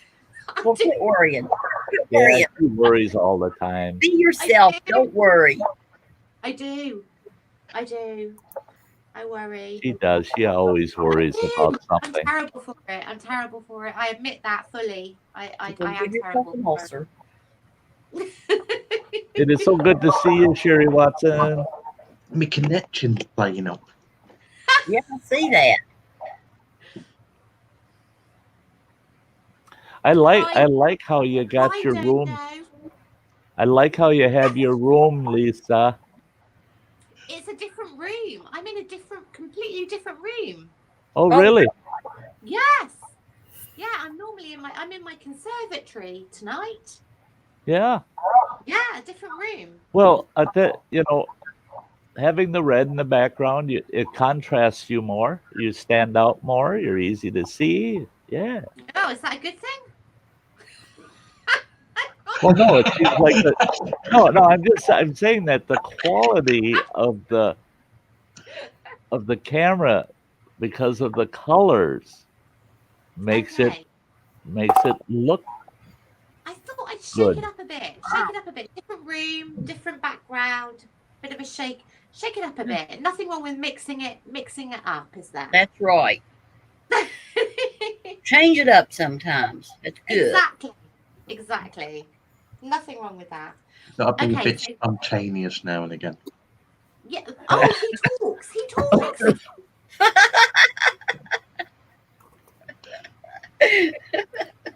Hey Dojo, how you doing, lovely? I'm good, thank you. Good. Finally. Oh, Finally. arcade. Yeah, I thought I'd upset you. I was like, oh my No, God. I could hear what have I you, then my done? connection was going. I was like, Ah. going on. Would anyone mind if I smoked on here? I'm not No, sure if I'm no. loud. No. In fact, I wouldn't be offended. I'll just have another one so you feel comfortable. So Yeah, I'll join you. Here, I'll get some too. I'm smoking. Are you? Oh, okay. Okay. We're- So not just me. That's all Granny right. and I sit up here and we smoke a carton of cigarettes between the two of us and a That's single. right. So As long as that's okay. I thought I could ask first before I've got to roll mine first. Hell, I'm growing the damn tobacco. He's one Yeah. step ahead of us. He's rolling. Alexander's a tobacco grower, so I'm growing. if I smoke, he's going, no, smoke a little more. I need customers, you know. Yeah, I might have to hit you up. I roll my own. I'm growing. I'll have, I'm I'll growing have golden some Virginia. cigarette tobacco eventually. Cured up. What are you growing, Dojo? Golden Virginia tobacco. Oh, you are? Yeah. Oh, that's a cousin of the species I'm growing. I'm growing golden burley. Because over here, we weren't allowed to grow it, tobacco. But I've been looking at the government website. We can grow it, but we can't sell it. So, I thought, why not? I'll get some seeds, tobacco seeds, and try it myself. Yeah, there you go. My grandfather, when I was a kid, always we spent at least one full month, if not more, on the farm helping out the grandparents. And he always put 40 acres in tobacco every year. And he had the big drying sheds and everything out there. And us kids would get in trouble because we'd go out there. And when you're playing hide and seek on a farm, tobacco sheds are a good place to hide, especially if you climb up in the racks and you hide in yeah, it's like a ghillie suit you don't gotta wear. Yeah, you just hide in there. But the thing is, my grandmother hated it, and well, we did too, because she rang this bell when it was in the evening, the time to come in to get for dinner.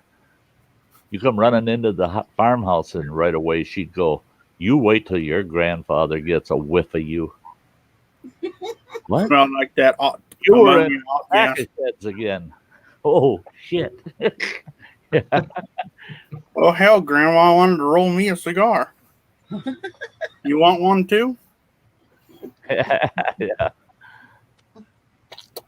My Yeah. grandma, holy cow, she smoked them god awful little cigarette cigars. Uh-huh. Oh, I forget which one she smoked. She used to smoke a crap ton of Durales. Well, see, that's what I smoke is I smoke these Supreme That wasn't them. These were Supreme cigars, but they're mentholated. oh, I see. Yeah.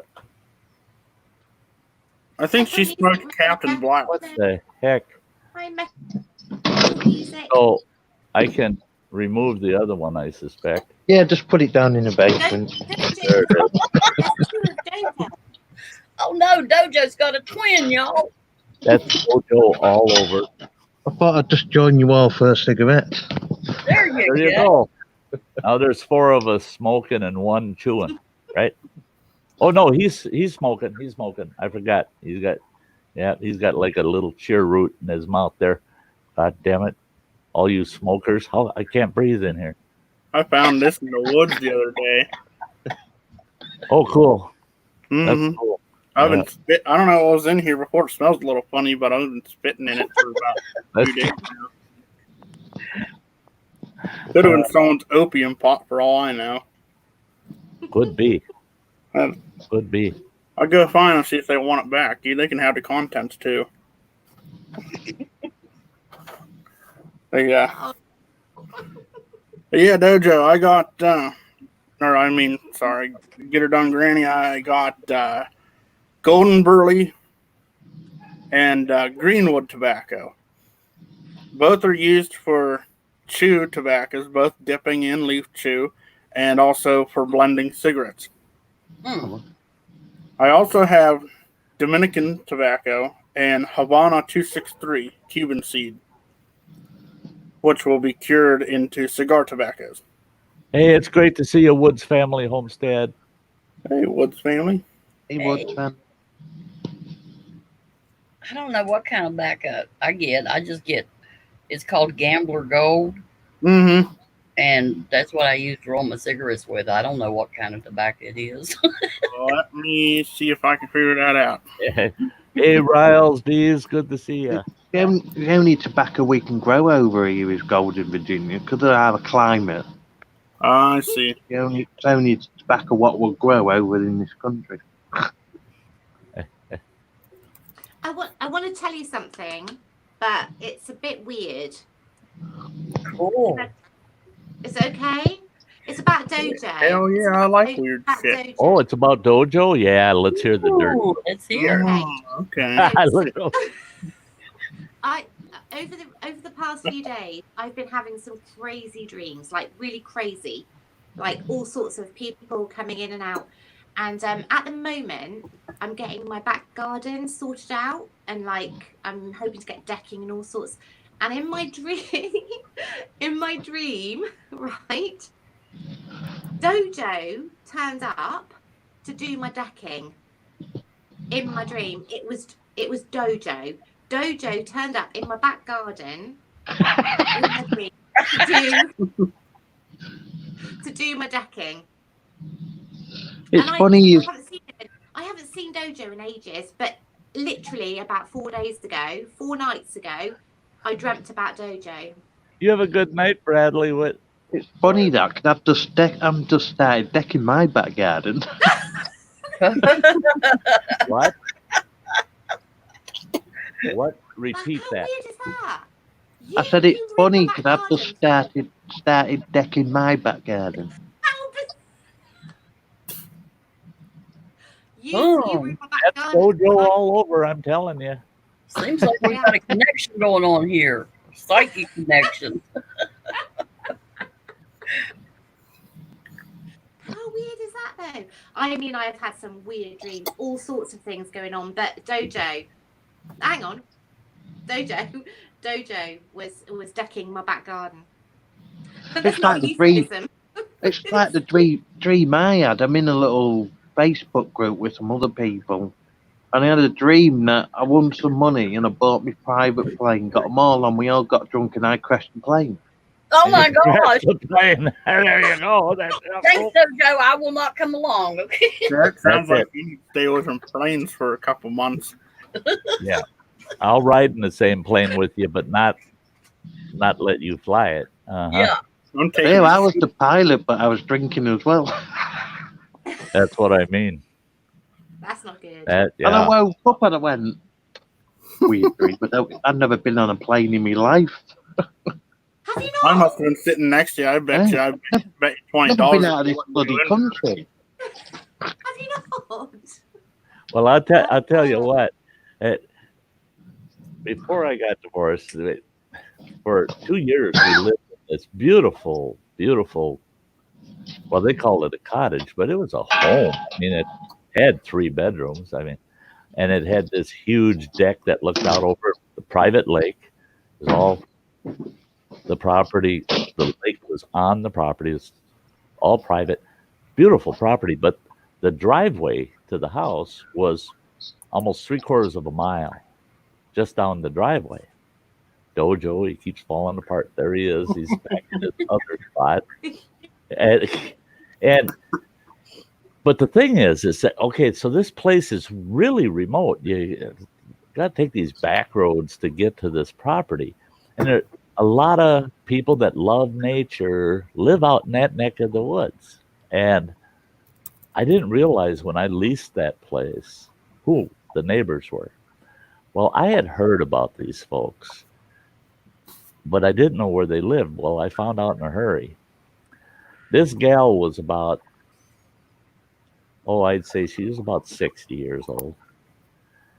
And she never worked in the garden with a stitch of clothes on. Oh, shit. And when you turn down our driveway, you get about maybe 50 yards, 50 meters or so down the driveway. And there's their garden. And it ran beside our driveway. And it's it looks like Dojo's allotment. I mean, it's huge. And there's this naked old lady with a straw hat on out there.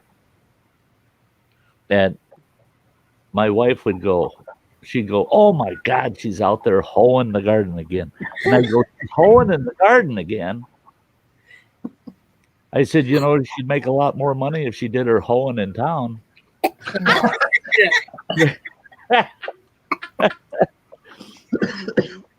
It was I got to go wipe my beard now. Some of it getting my grandkids to and from our house. Oh God. I load them up in the rig and pull in my driveway and tell all my grandkids, all right, all of you on the floor. Get out on the floor, get out on the floor. And there was always one that goes, oh, there's the naked old lady. Well, and then try to keep any of those heads down by the fort. No, they all pop up. Where's him? I confronted her husband. I said, is there anything you can do with her? Because, I mean, I can't even get my grandkids out to the house without being abused, And he said, no. He said, she's been in court twice for that. And he said the last time we were in court and they had her for public indecency kind of thing, the judge didn't lock her up or anything, give her a nice stiff fine, and told her, you need to put an 8-foot fence all the way around your garden, facing the road and along that driveway. So she did. It's deer fence. It's 4-inch square wire.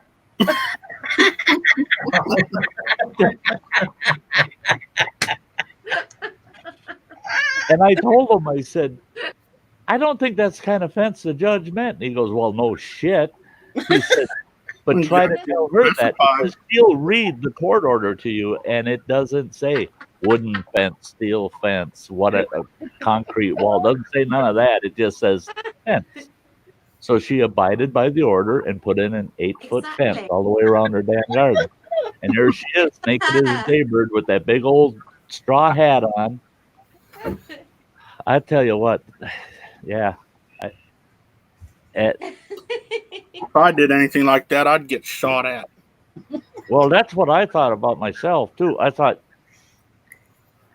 my God, I down the center of our driveway, because it was like a wagon trail, our driveway, and in the center the grass would grow. So I'd mow down the center of the driveway, mow that grass down, keep it down. I'd come down there and I'd look, I could see in the distance, oh, thank God she's not in the damn garden. And I'd just go like hell with my riding lawnmower. And she'd come running out of the house. I'd see her. She's not running, but she's a fast pace and leaving clothes behind her. And she gets out the garden and she grabs a hoe and stands there with it and goes, as I go by on it. Oh God! It's a bit like when I lived at home. With our back garden, and then there was like a 2 foot before the opposite house fence. And my dad was in his bedroom looking out the window with like this. I thought, what's he doing? He said, oh, there's a couple of tits out here. I'm thinking of birds. I said, oh, blue tits. He went, no, pink ones. I went, and the woman across the road was sunbathing topless. So I come into the bedroom thinking, what's the hell about pink tits? And there's this woman lady there.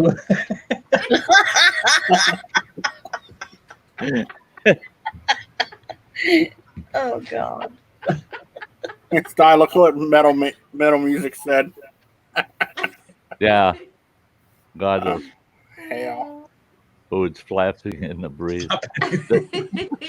Yeah, and I'd go out to our mailbox. I'd drive all the way out the end of our driveway and get to the mailbox, and they were like we knew when the mail got there. We wanted to be there, grab our mail in case some punk kids went by and stole your mail, And I kept trying to get the wife to go out and get the damn mail, so I didn't have to be out there. Every time I go get the mail, here she comes. And she's standing at that mailbox and she talked to me forever.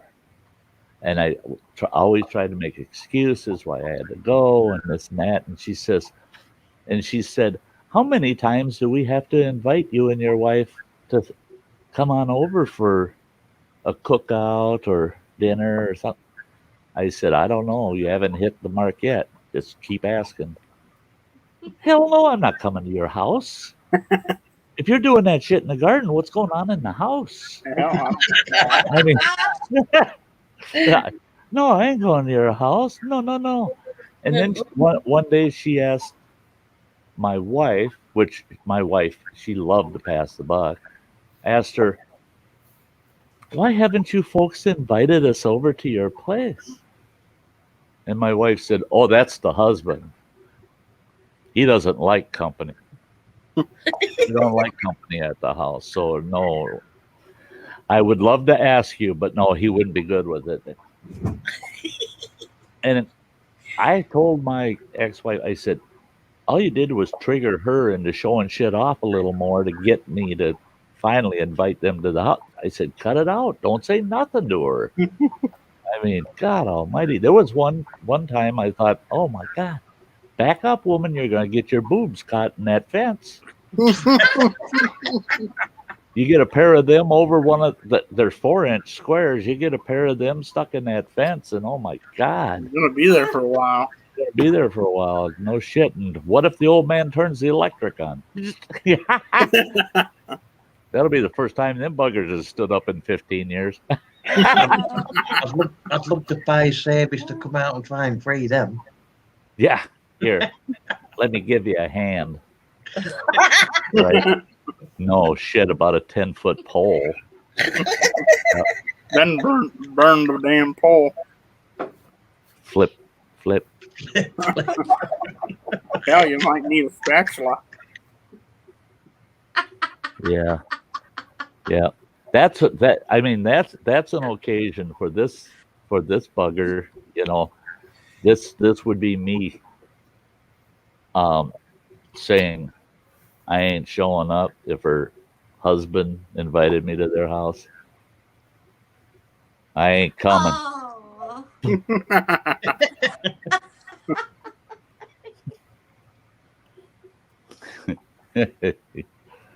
Hey, I'm great. Hey, Budgie's rule. Hey, that's great to see. That's great to see, Nick. Budgie's rule. Hey, Nick. There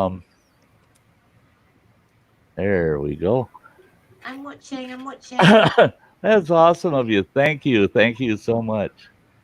Thank you so much. Hey, the hunt for heat is here. Mike and Cindy here tonight. Dean's chilling out in her room. There you go. It's great to see you guys. Awesome to see you guys. Real quick, guys, this only takes Get It On Granny is really used to this, but it only takes about 1 minute, and I got to throw this up a couple times a night at least, and it's to shout out all of the members to the channel, all the members of my channel.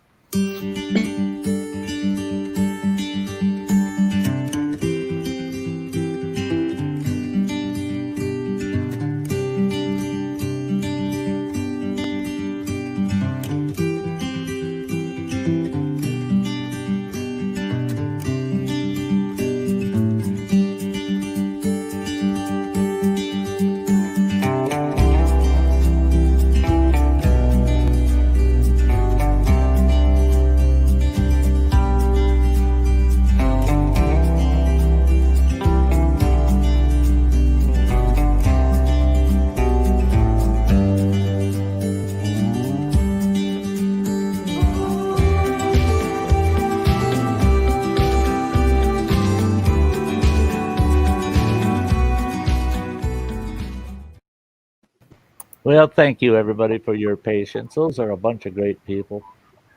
Yeah, they're helping support the channel. Oh, here's a fella I haven't gotten to see for a while. Awesome. Hey, Nicholas. Hey, Nick. Hey, Hey, Nick. Hey, Nick. hello. It is great to see Hi, you, bud. Nick. Find your gold yet?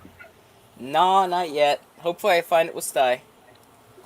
Yeah. Hey, I tell you what, I've been putting a lot of thought into my trailer.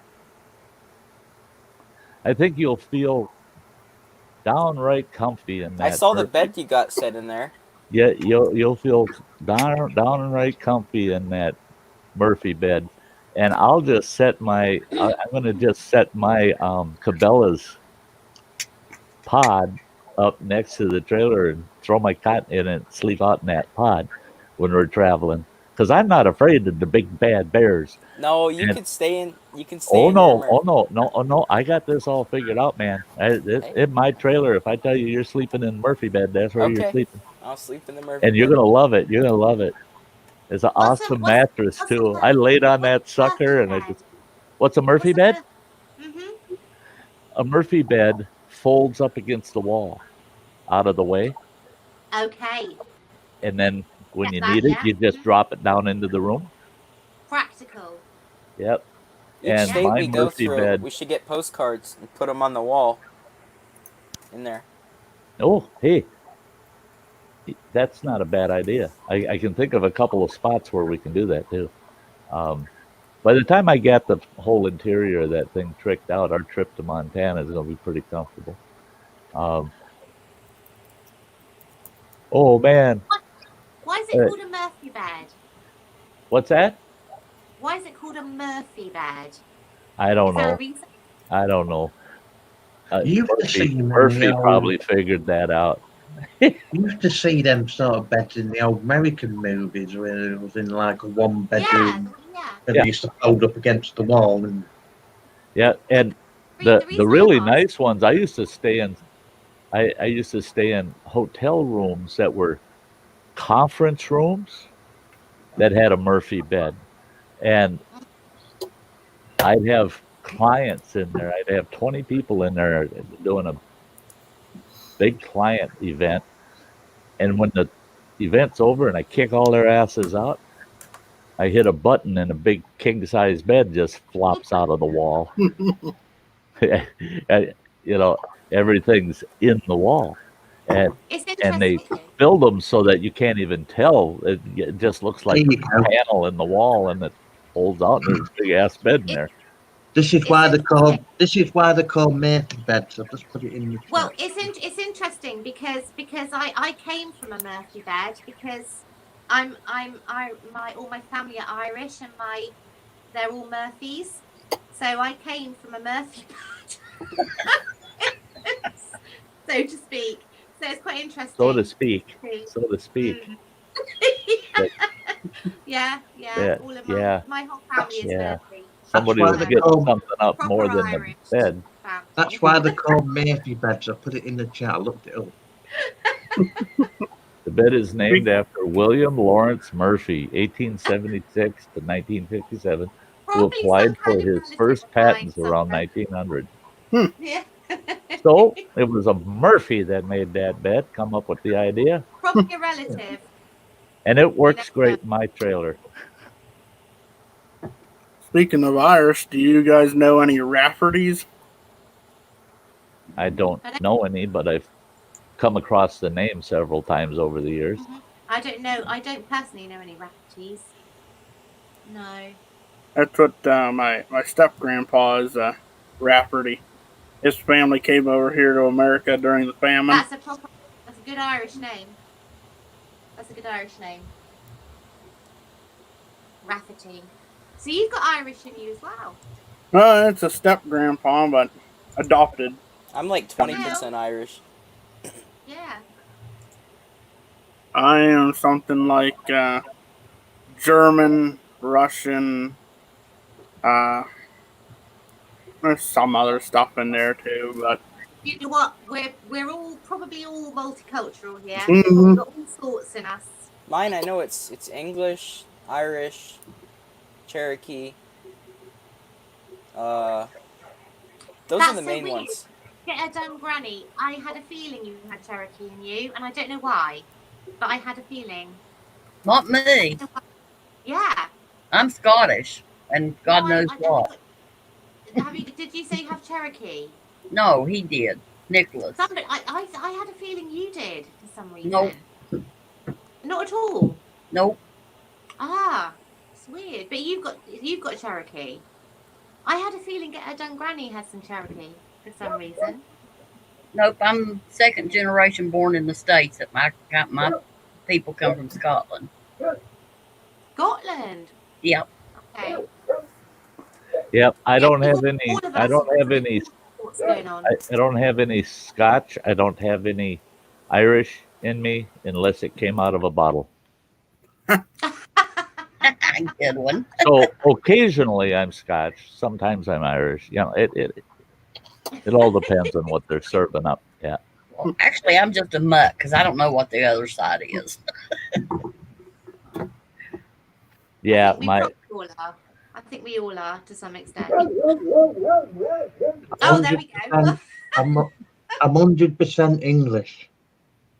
No, there's got to be something else in there. There's nothing in me. All Here, I my got it all family's out. from England, and I've always been in England. Yeah, but what about your ancestors? And my ancestors. Really? Yeah. Wow. My family, That's unusual. That's really unusual. part Yeah, of my my uncle, family originated in the Netherlands, but for the most part, and that was in the 14th century, pre-plague, and then in the end of the 14th century, they relocated um, to England. Well, they were in Wales, and then they left Wales and headed for the U.S. And my great grandfather was born in New York Harbor in 1776, the year of the Revolutionary War.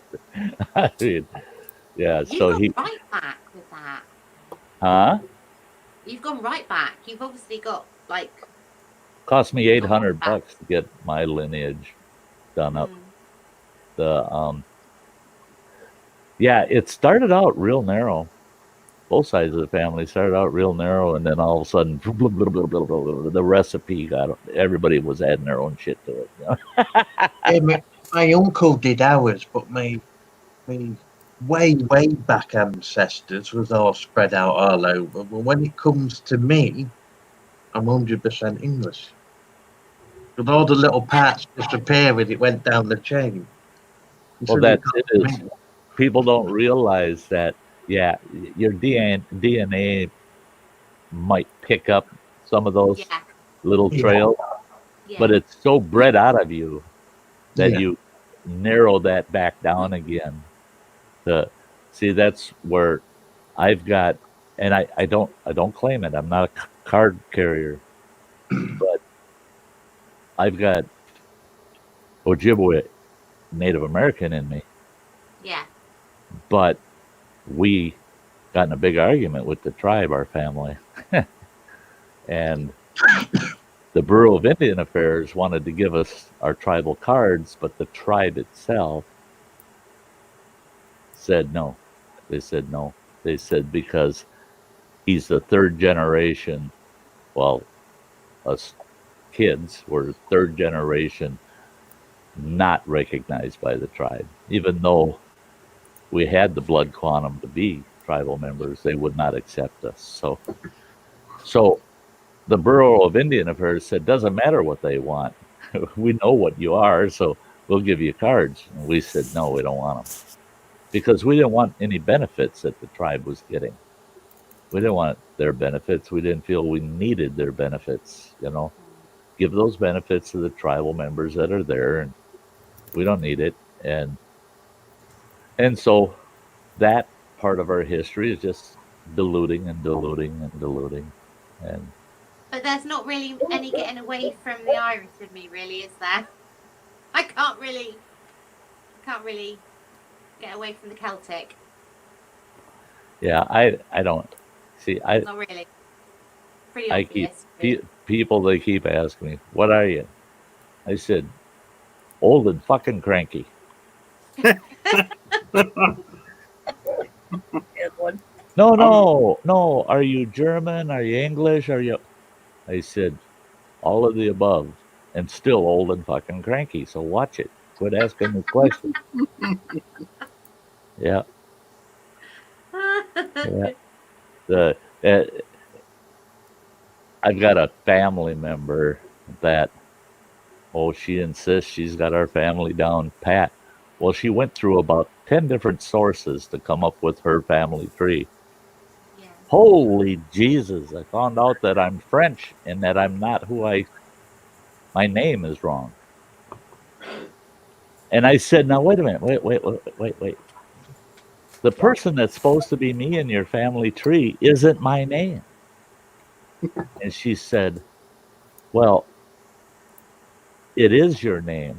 That's your legal name. And I said, no, my ass it is. I got my birth certificate.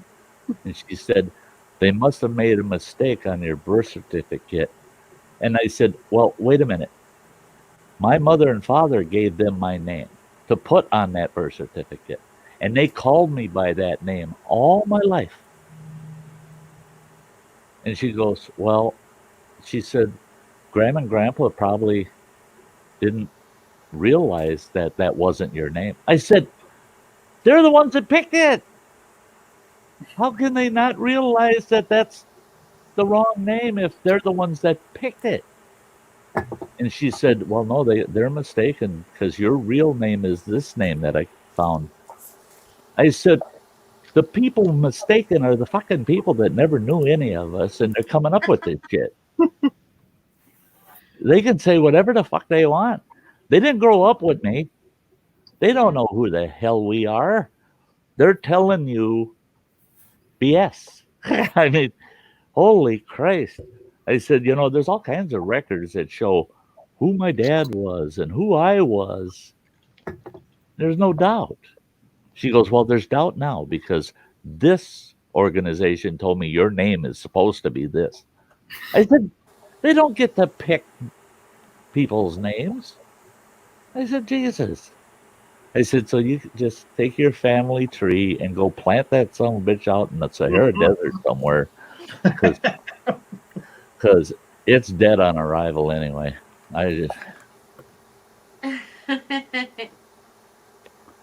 Yeah. And now my kids, all of their kids, oh my gosh. People, I've actually had people go, Sty, I think you're prejudiced or you're racist. And I started laughing. I go, are you freaking kidding me? Before I got divorced, when we'd have Christmas, all 4 of my children, with all 15 of their children, would show up for Christmas. And I'd have to put out that they thought that the United Nations was meeting at my house. If I put a flag of all of the nationalities in our family now, it would look like the United Nations is meeting up here. I mean, my God almighty, you've never seen out of those 15 such a diverse population.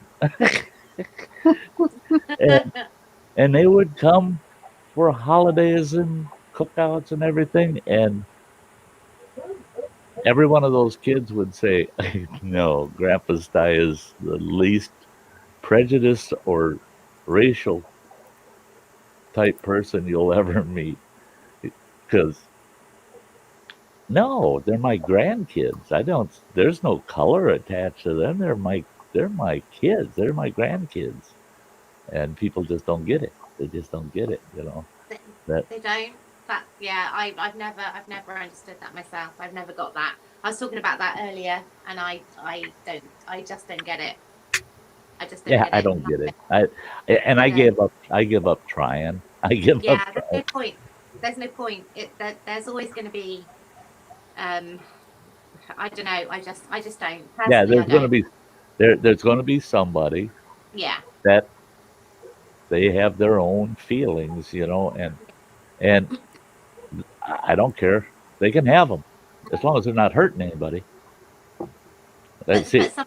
Sometimes it does. Well, that's what I mean. That's what I mean. Yeah. If it does, then people have to step in. Yeah. The thing is it doesn't matter what anybody believes. It's their behaviors attached to those beliefs.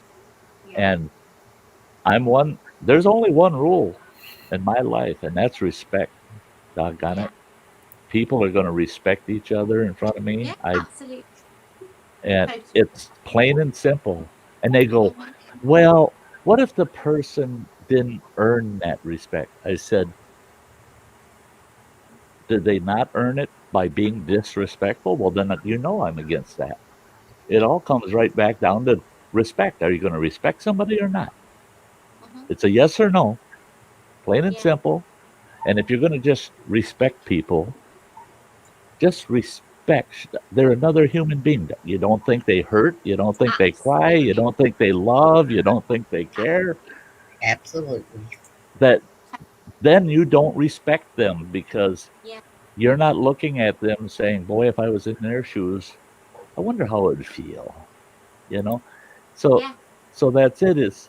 I can't know how somebody else feels. I can't know how Nicholas feels about this topic because I'm not Nicholas. He can try to explain to me, and maybe I'll understand, but maybe I won't because I'm not Nicholas. It's his feelings, all of his years of experience, they develop that feeling. Well, if I intentionally try to disrespect him because his feelings seem to be different than mine, well, that makes me no good. That makes me, all of a sudden, I'm judge and jury of something that I can't fully understand. I can't understand any other person in the world to that degree where I can say, I know exactly how they feel. I know exactly how That will they never feel. happen. That will never happen. Yeah, We it have to. never. Yeah, we have our own opinions. We have our own feelings about things, and And when we respect each other's opinions and that, exactly, we walk down exactly. the road. We walk down the road holding hands with a big fucking grin on our face because we don't really want any of that No, to get in the way of giving a shit about each other. You know, I was having a conversation earlier with about the whole thing, it's a really really infantile view of everything. I know it is. I know it's a really ridiculous and really infantile view of stuff. But all I was thinking, and I know I probably get hate for this and everything, but it's skin. It's skin. And if somebody has a birthmark on their face, does that make them any different just because they've happened to be born with a yep, birthmark on their face? In the end, it's skin. yep, It's got nothing to do with their personality, about who they are, about what they are, their soul. It's skin. It's just skin. And I know it's probably a really, really stupid way to look at it, but that's how I see it. yep. It's just a different type of skin. That's it. It's what Hmm. covers it's an organ. It's an organ that covers, it's got nothing to do with who you are, what you are, how you feel, anything. Exactly, And I exactly. don't, that's what I don't, I try to get round is the fact that people are basing stuff on, Yep. I don't get it. You I know, don't get it goes right back to the old saying, "Don't judge a book by its cover." it. Exactly. And Exactly. the That's what I thing don't get. is, I don't get it. And I hope people don't hate me for saying it in oh, such an if infantile way. And I anybody, know it, okay, if anybody hates you for feeling that way, well, now I would have difference with them because that I would be don't, yeah, disrespectful in my the way I feel. It's disrespectful to say, "Oh man, I cannot stand that person because I know. they think this way. I Yeah, can't stand them." Well, now I we all have natural prejudices. I got yeah, prejudices against people that want to hurt other people. Yep. yes, Now, absolutely. Yeah.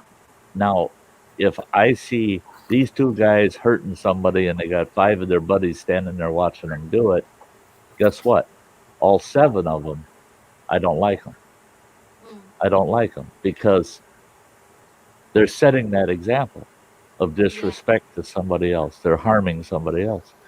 yeah, So now when I see them out in the public, I have judged them for my own personal reasons, and I'm prejudiced to them. If I see them together, oops, I don't want them near me, don't want them around me. But mm, they established a reason for that, yeah. not just because they look like something. You know that that's I get it all the time because you guys know I wear camo all the time. I'm always wearing camo. I get it for my, do you know what? I get it for my hair. Oh I, yeah, I, ginger. I get Yeah, being a redhead, I get prejudice about yeah. being a redhead. I So I can't get it. believe that because that's I so do. true over there. I tell you, I hear it more I do. over there than Yeah. anywhere else in the world. Is oh ginger. Oh geez, Yes, I this do. this and Massively. this about gingers. Yes, I do. And I don't, I know it's not meant, it's meant endearingly. I've never taken any offense at it, but I do.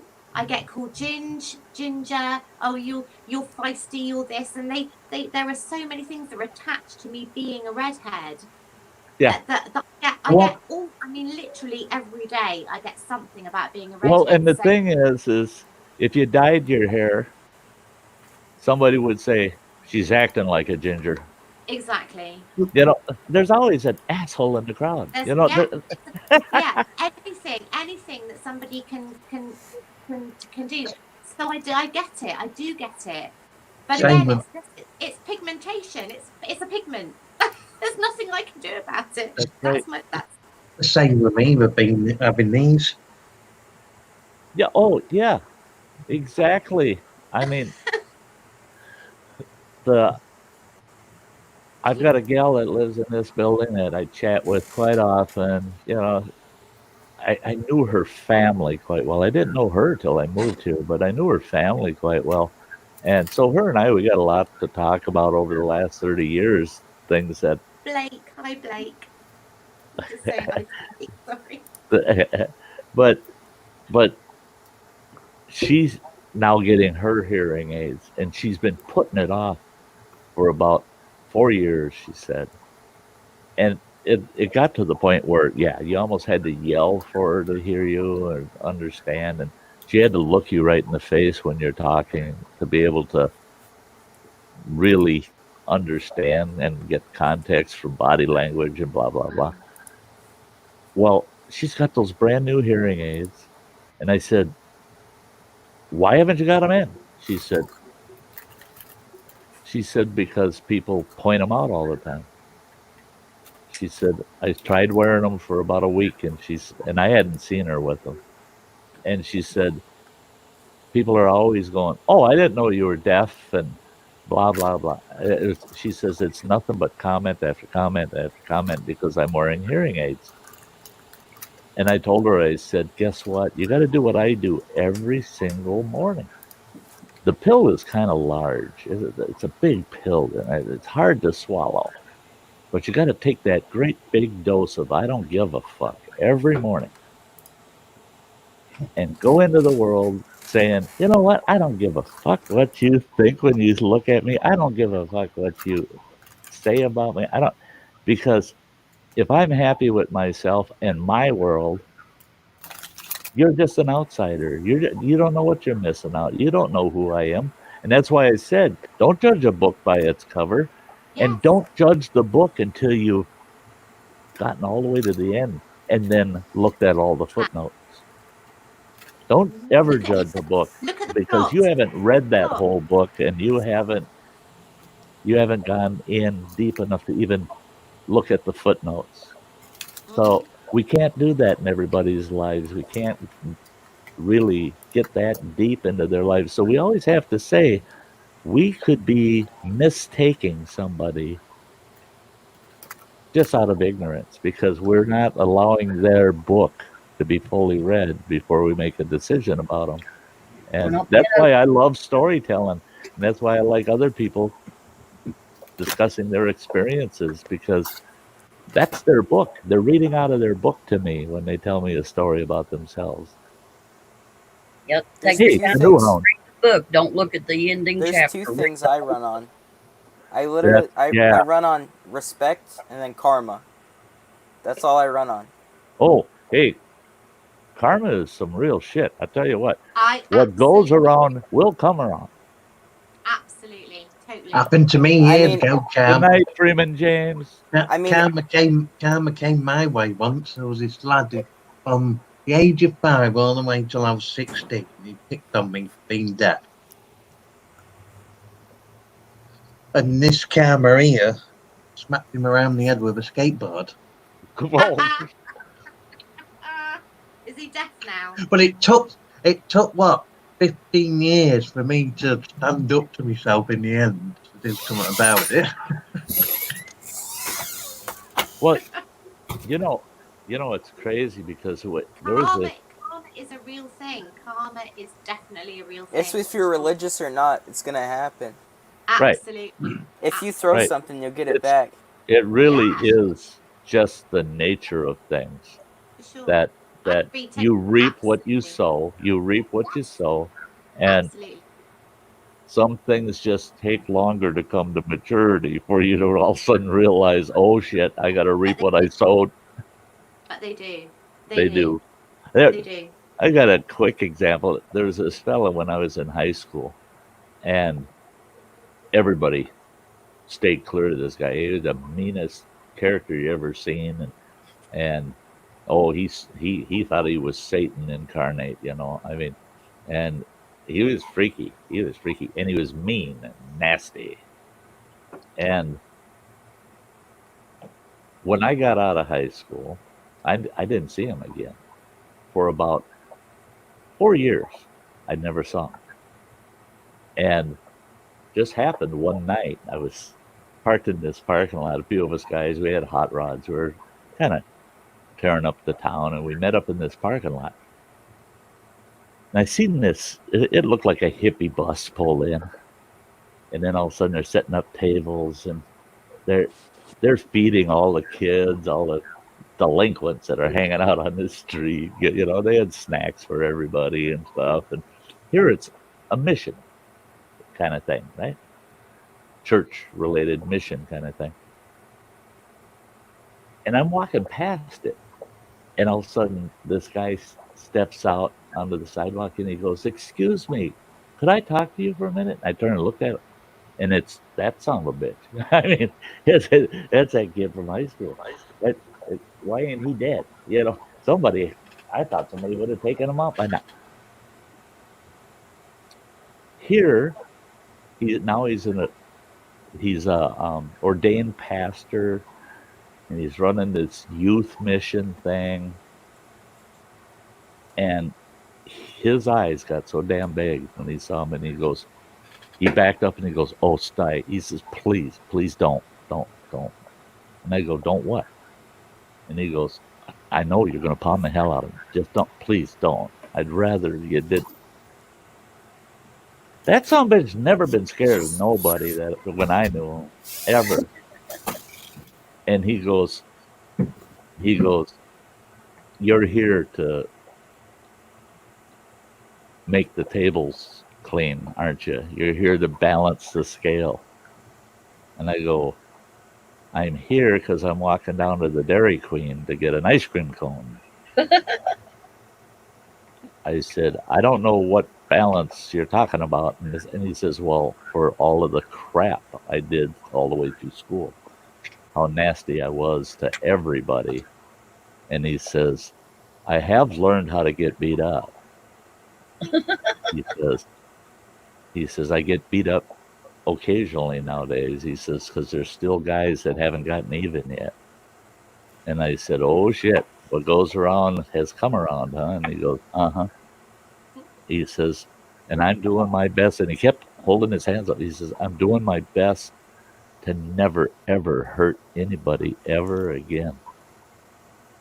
And I said, "You know what?" I said, "I'm impressed. I'm very impressed with you." I said, "You keep doing what you're doing." And I said, "And for all those days in the past, go fuck yourself." And I walked down the street. I was proud of what he was doing with his life. But boy, everything before that, no, you go fuck yourself. Exactly. Because you don't have to ask me for forgiveness. It's too freaking late, buddy. I mean, why even bring it up? Don't bring it up.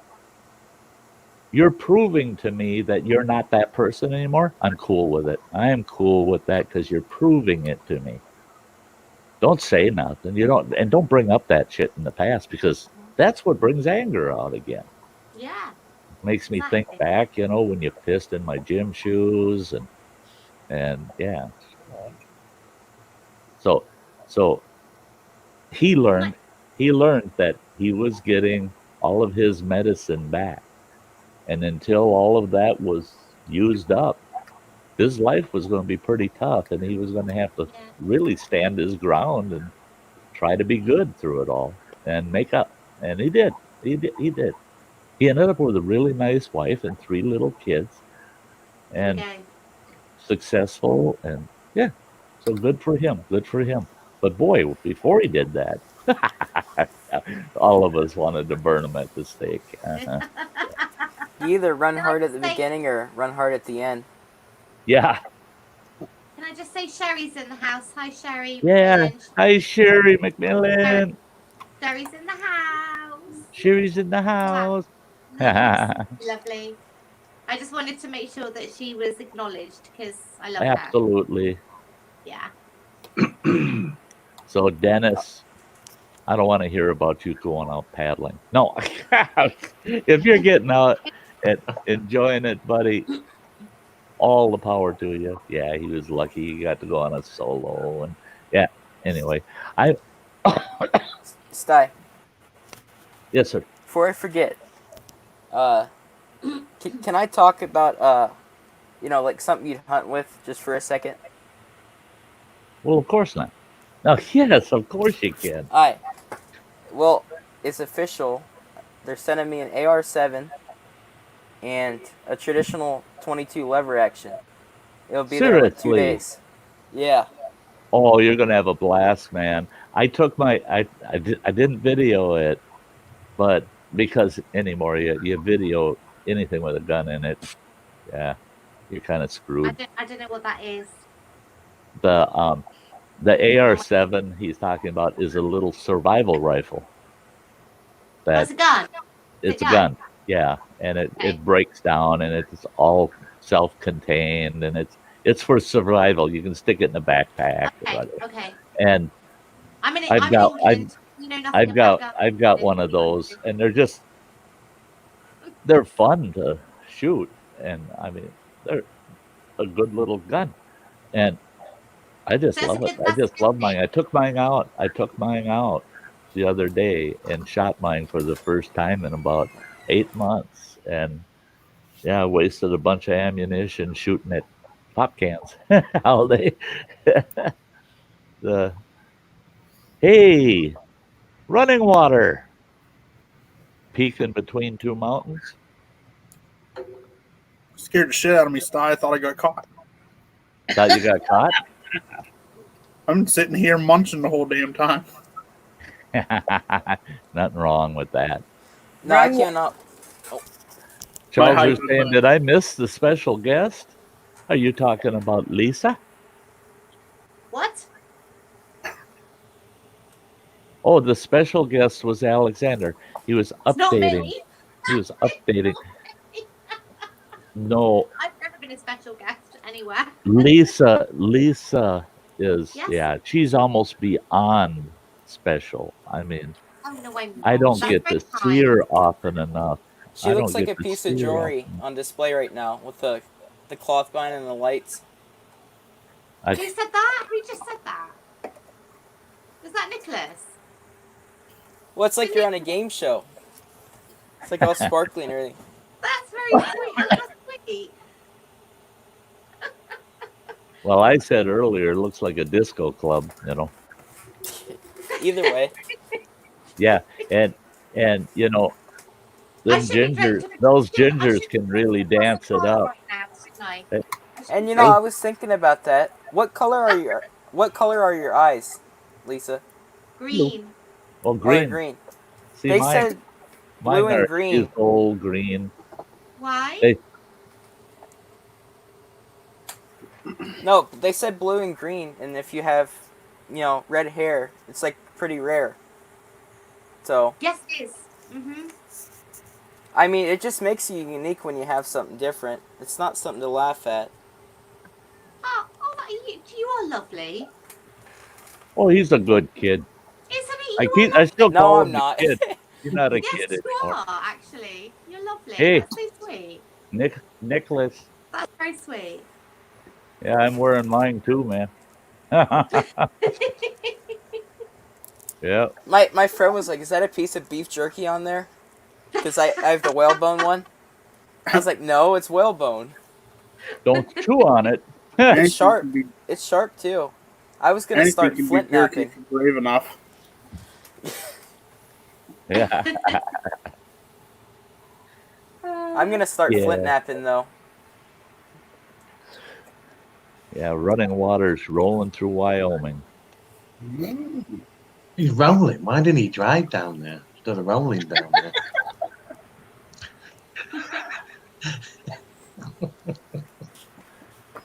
I've been lighting tons of fireworks off. I've got a real concern because I've got some YouTube friends that want to stop. They were going to be in my neck of the woods on July 2nd. And I'm hoping they want to do a camp out with me on July 2nd as they're coming through.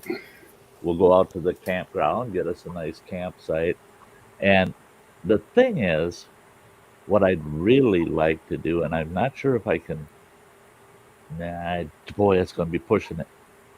Go camping for the week and be there over the 2nd. And then I'll drive to town, meet them, and bring them out to where that campground is so that they don't get lost out in the Schwamigan forest. But that's not a good time. The 4th of July is going to be pure hell. All the campgrounds are going to have a bunch of morons that don't follow Forest Service regulations. They're all going to be shooting off fireworks. There's going to be fire problems. There's going to be drunks and characters all over the place. That sounds like what's going to happen in my backyard over the 4th. Well, that's all right if it's in your backyard. See, I was that way in my backyard. I always had a big 4th of July bash, man. I put on big ones. I already told my buddies, like, you hit my tractor, it's game over. Everyone's getting shot now. What's happening in your backyard?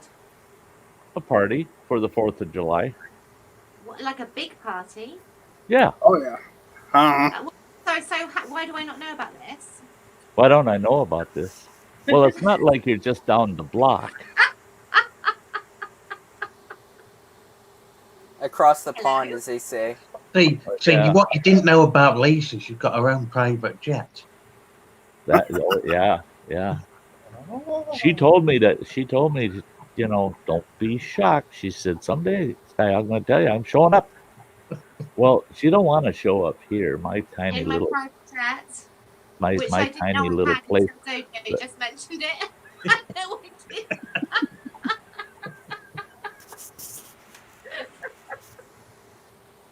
I've got one in my dreams, but I crashed it. What? My private jet. My private jet? Sty, I was thinking about when you're telling your story earlier, because I was here eating dinner the whole time, and I never commented. But you should have got some of that grass turf carpet and took it with you, rode it across the road. AstroTurf. Yeah. Would have probably worked. Brownie probably would have walked across it because he would have thought it was grass. It's all funny. You're right. You're right. Take a munch. But that's pretty damn bad when I got to roll out the carpet for the roll out a carpet. You must as well make it king red. of asses to get across the street. He feels Don't worry, special. guys. I didn't have a stroke. I just burned myself. That's all. Yeah, I didn't know you grew tobacco. That's cool. Oh yeah. Yeah, this is the first year I'm doing it after 4 years of research. I'm sure it takes a lot. Wow. I mean, if I was actually fully involved in agriculture, I'd probably... Now, is that your own? No, it's not. I'm actually smoking Toro Bravos. Oh, okay. These were made in the Dominican Republic for sale in Spain, and Spain decided they don't want them, and so company sent them up here to America. I smoke this. What have I got? I don't even know where mine are. Where have they Turner. gone? I thought those were cat treats. And it's all in foreign, look. I ain't got a clue what it's telling me. Yeah. Rock and slide. They bring that back up again? That's like this. Ours all look the same, don't they, Dojo? Yeah, they've got all these old bold pictures of them. They all look the same, exactly the same. I'm feeling the peer pressure here. I mean, the only thing... it doesn't make sense for me, but this is the only warning label they have on there for mine. Like, great, I don't know how to read that, so it doesn't mean it doesn't apply to me. Don't feel the peer pressure, But Nicholas. what puts me up is just just the horrible pictures. There's a mosquito in here. Why did they have to stick the horrible pictures on? We know what it does to you. Horrible. I'll never smoke, and I think it's fine. Good. Like people that do it traditionally and everything. Like Good. Good. You But- I don't had want my to smoke. doctor just- tell me. I had my doctor tell me, "Oh, you need to quit chewing and Don't smoking. And let me say. show you some pictures of what the hell happens." I'm like, "Shit, you think I'm scared of dying like that? Look at me. I'm about to. I got one ready for when I get out of the door here." You know, Don't ever smoke. I- Don't ever I- smoke. back anybody that tries to quit. Anybody that wants to quit, get Yeah, off of don't- man. don't They got a start, don't supporter start. right here. But I always say, As got far as quit. starting to smoke, I always tell people, don't put the first one Yeah. in your mouth. Don't Oh, waste yeah. it. Exactly. I always say to people, if you quit for the right reason, don't Mhm. quit because somebody's telling you to quit. Quit. Oh, Yes. yeah. Don't quit because of your fake New Year's Yeah. promise. Yeah, you know, and that's it. Is the key to quitting is the want to. Yeah. Yes. You have to want to. You have to want to actually say, "Oh, you know, I actually want to quit. Oh, this is miserable, but that's okay because I want to. I want to get through this. I want to." And But see, the best way is never to start in the first place. Don't never start in the Well, first yeah. place, right? Well, I have people get in my face say, "Oh, you're nothing but a damn hypocrite, Sty. You're just a hypocrite. You know, you support people that don't smoke. You support people never starting, but yet there you are. You smoke like a chimney." And I go, "Yeah, for 51 years, 51 years, and you know, I've had 3 doctors already tell me, 'You lucky son of a bitch.' They said, 'You know, your lungs and your capacity is totally wrong for what you've been doing for 51 years.'" Yep. Hang on. You've been smoking for 51 years. Yes. So you started when you were 3. No, I started when I I'm was the- 12. Yeah, that's when I first had my first cigarette. As When I soon was as he 12. was born, they I lit him a started when I cigarette. was 12. By the time I was- by the time I was 13, I was smoking a full pack every day and then some on Fair- top. I was 13 Oh when my I god, that started. compliment went so flat then, didn't it? I know It was a you tried to give me a few years, but Yeah. you know, the thing is if people keep calling me younger than what I am,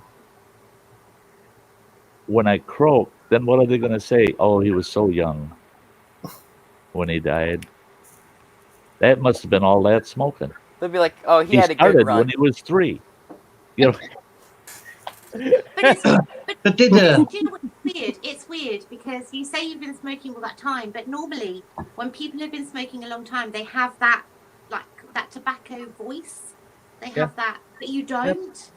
You No. don't have that and gravelly kind. I You mean- don't sound like you have. my doctor sends me to a pulmonary specialist once a year. And I got to sit there and I got to blow in this, suck on that, blow on that. And they're doing all that shit and they got to do x-rays. And they go, they said, "Yeah, your lungs are that of," we would say, as far as pulmonary goes, as far as your lungs go, they said about 35 years old. And I'm That's 63. so weird, isn't it? And so I weird. smoke like a frickin' chimney, and I smoke cigars instead of cigarettes. And I these think it puppies must are be genetic. It must be. well, Yeah. not. I don't think the cigars are involved because I used to smoke nothing but cigarettes. I just started smoking cigars about 4 years ago. So only 4 years out of those 51 years did I smoke I cigars. love cigars. The I do. Nice cigar. I There was love a- a nice there- cigar. There was a program on the telly a few years back. It was following a chain smoker. He smoked 100 bags a day. Oh, I right. followed him through the years and he died. So they did an autopsy on him while the students right. cut him open, and they thought they got the wrong body because they want one sign that he smoked. What did he die of? Old age. Just died of Oh, old really? age. Oh Yeah. my god. But there wasn't Okay. one sign in his body that he smoked a cigarette in his life. How weird. See now, here, you put me right in this. I've told this story before, but not everybody heard it. Okay, I had this. He was like a great uncle who died, right? And my mother insisted the whole damn family's got to go to his funeral, and it was like a 5-hour drive to the town he died in, for crying out loud. And us kids are just like, holy shit, we don't want to go see this dead guy, And my dad's thinking it's funny, We get there. Now, I'm 11 years old. My brother at the time, I think, was 16. My mother drags the two of us up there to the casket to see this guy, right? We're looking at this dead guy, and she goes, both of you boys, you take a good look. Ma, he's dead. Why should we take a good look? I mean, come on, Ma. The guy's dead. And she goes, it's what killed him. And I go, what killed him? I thought he got shot or something. And she goes, his drinking?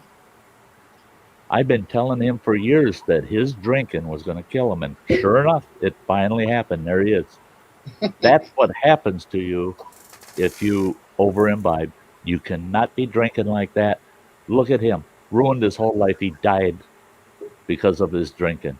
And I said, well, I looked at my brother, and my brother's trying hard. Whoa, Dojo. Dojo's a DJ now. But he's speaking to us from the ether. Yeah.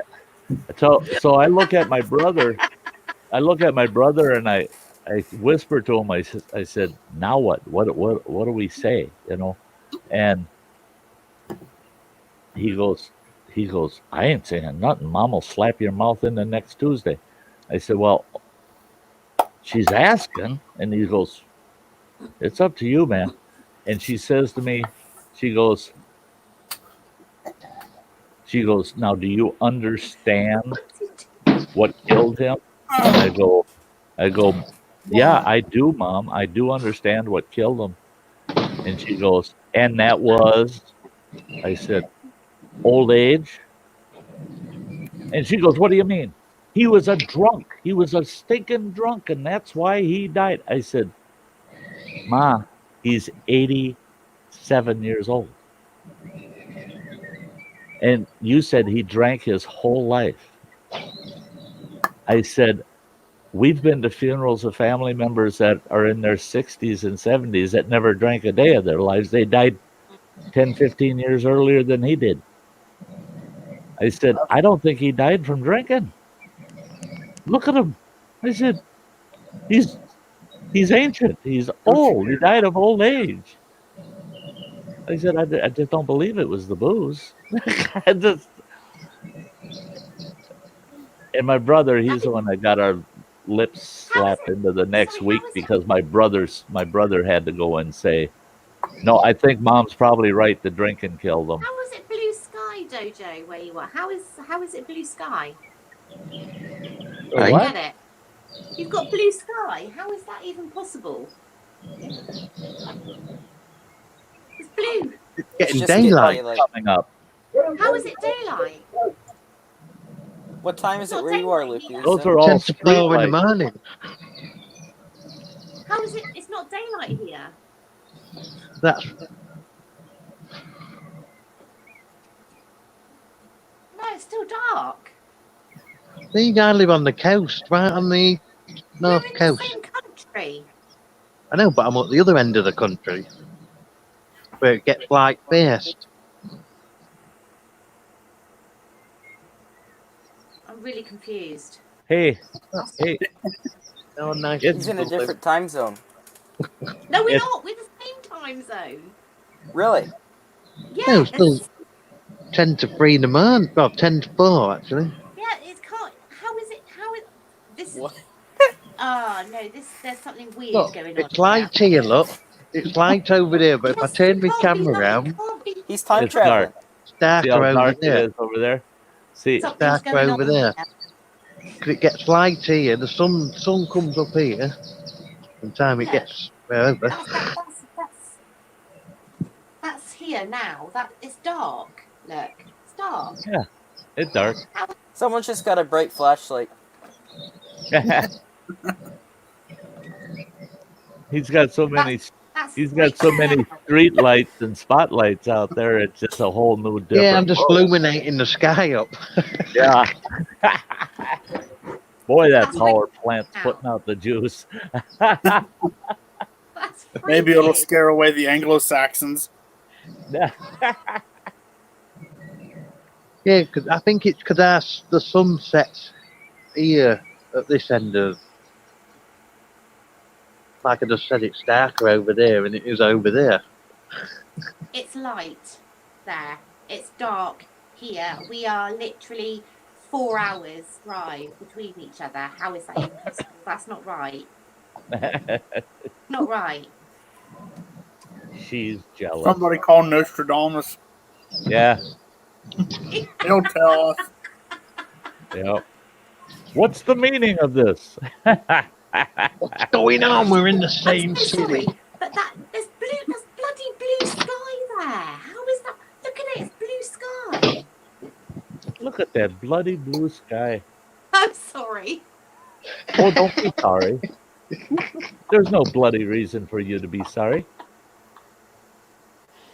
Oh, Dojo. Yeah, Running Water says I'm driving straight into the sunset. What the hell, Dojo? Dojo Was he time down in will- Mexico? Okay, do you know what? I'm just going to go and have a wee and ponder. Hello. A ponder.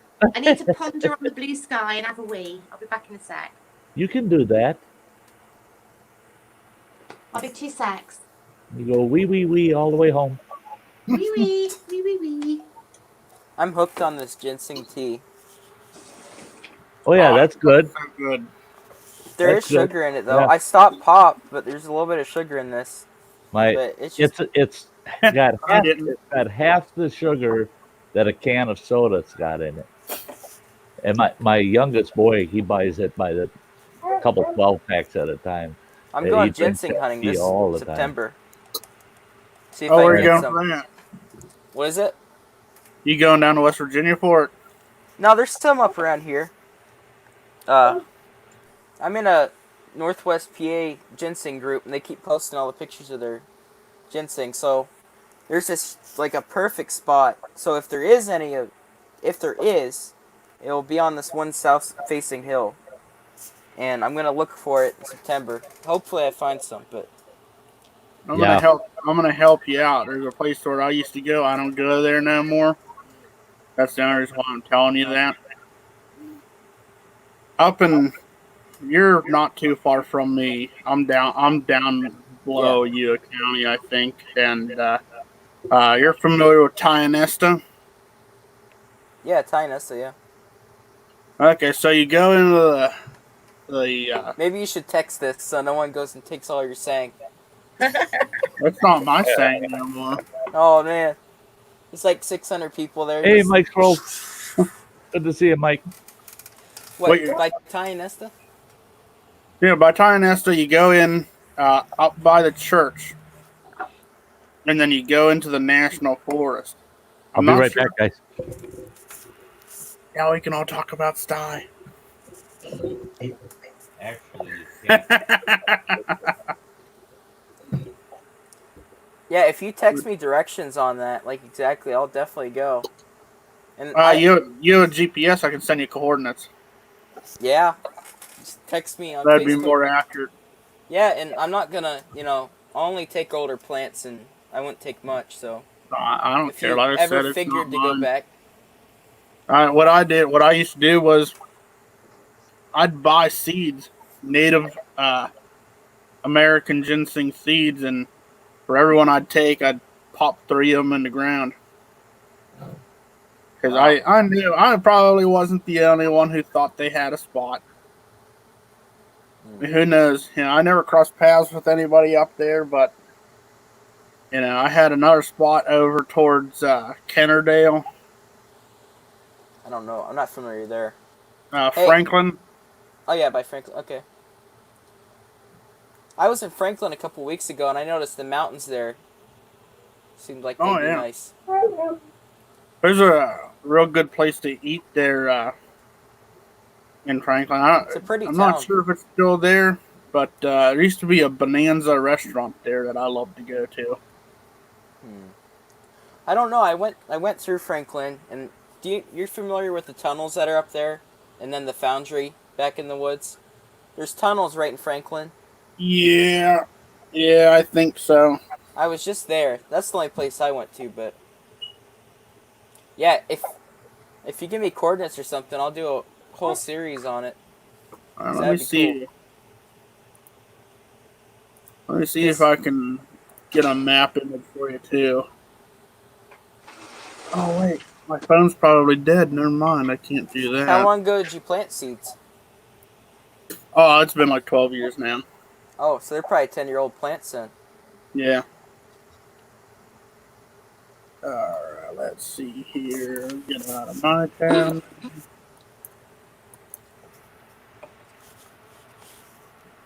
Oh, this chair sucks, man. Yeah, this chair's getting a little old here. It looks nice, but it's a little hard.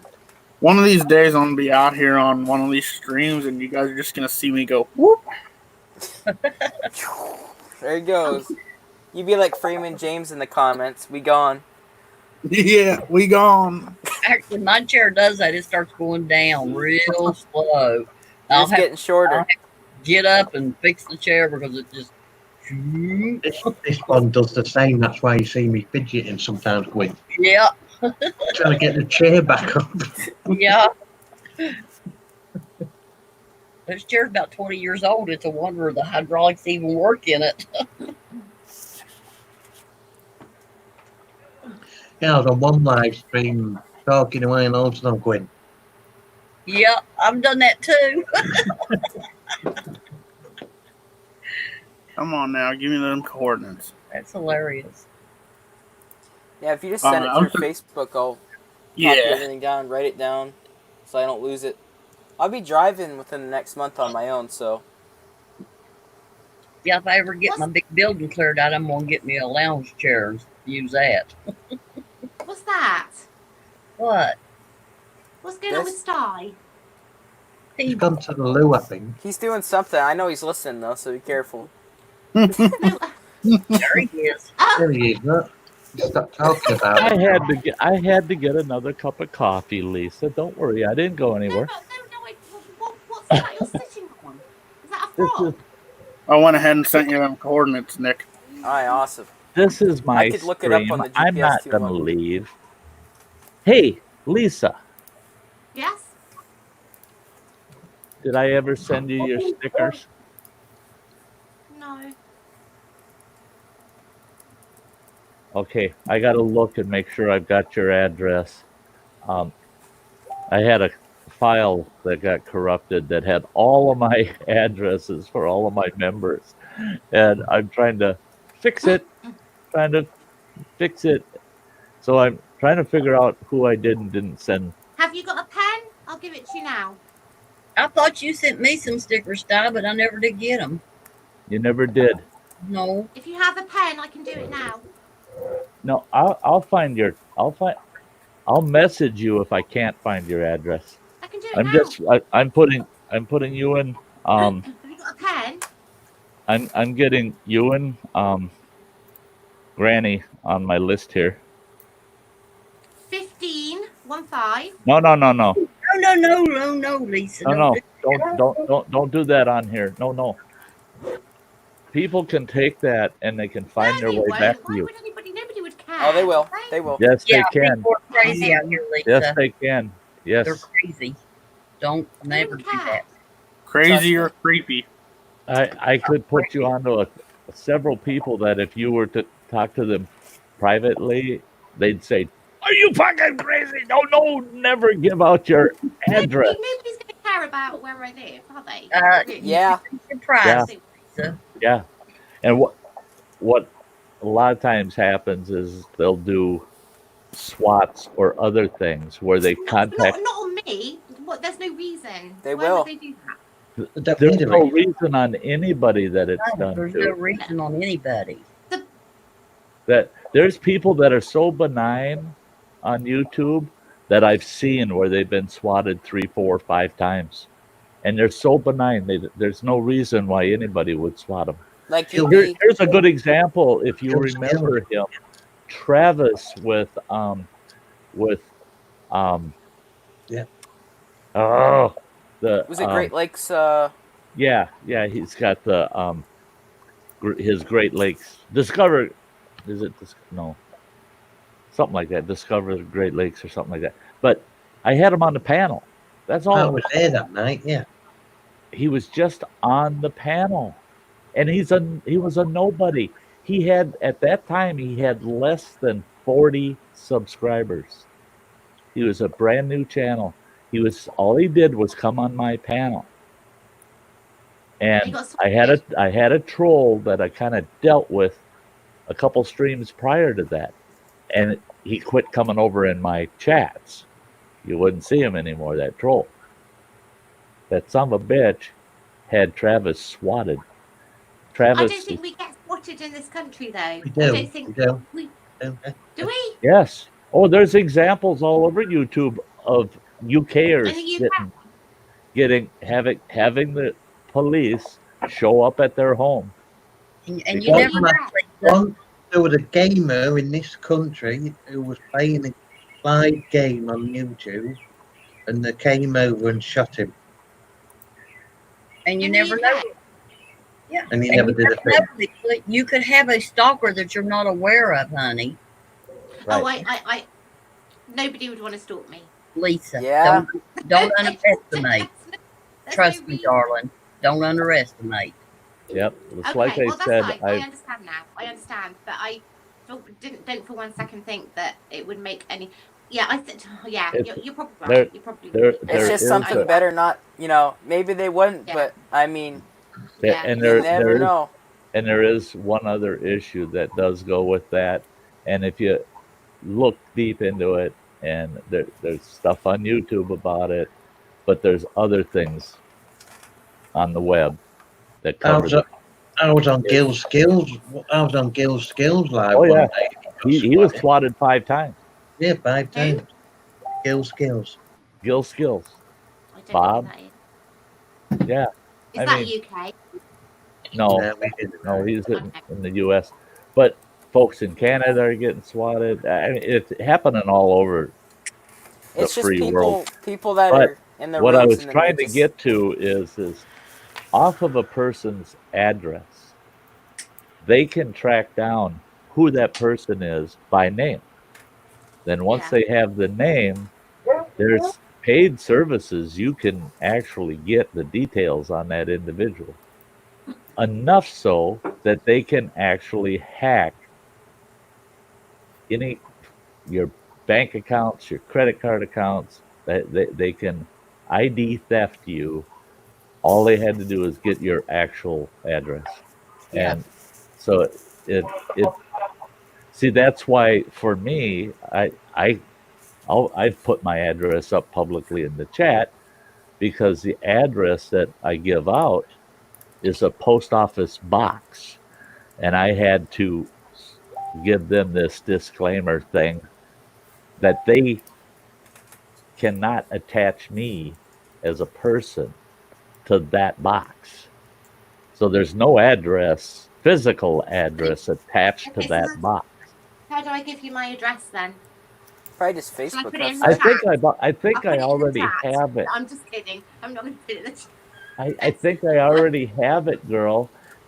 And let me check.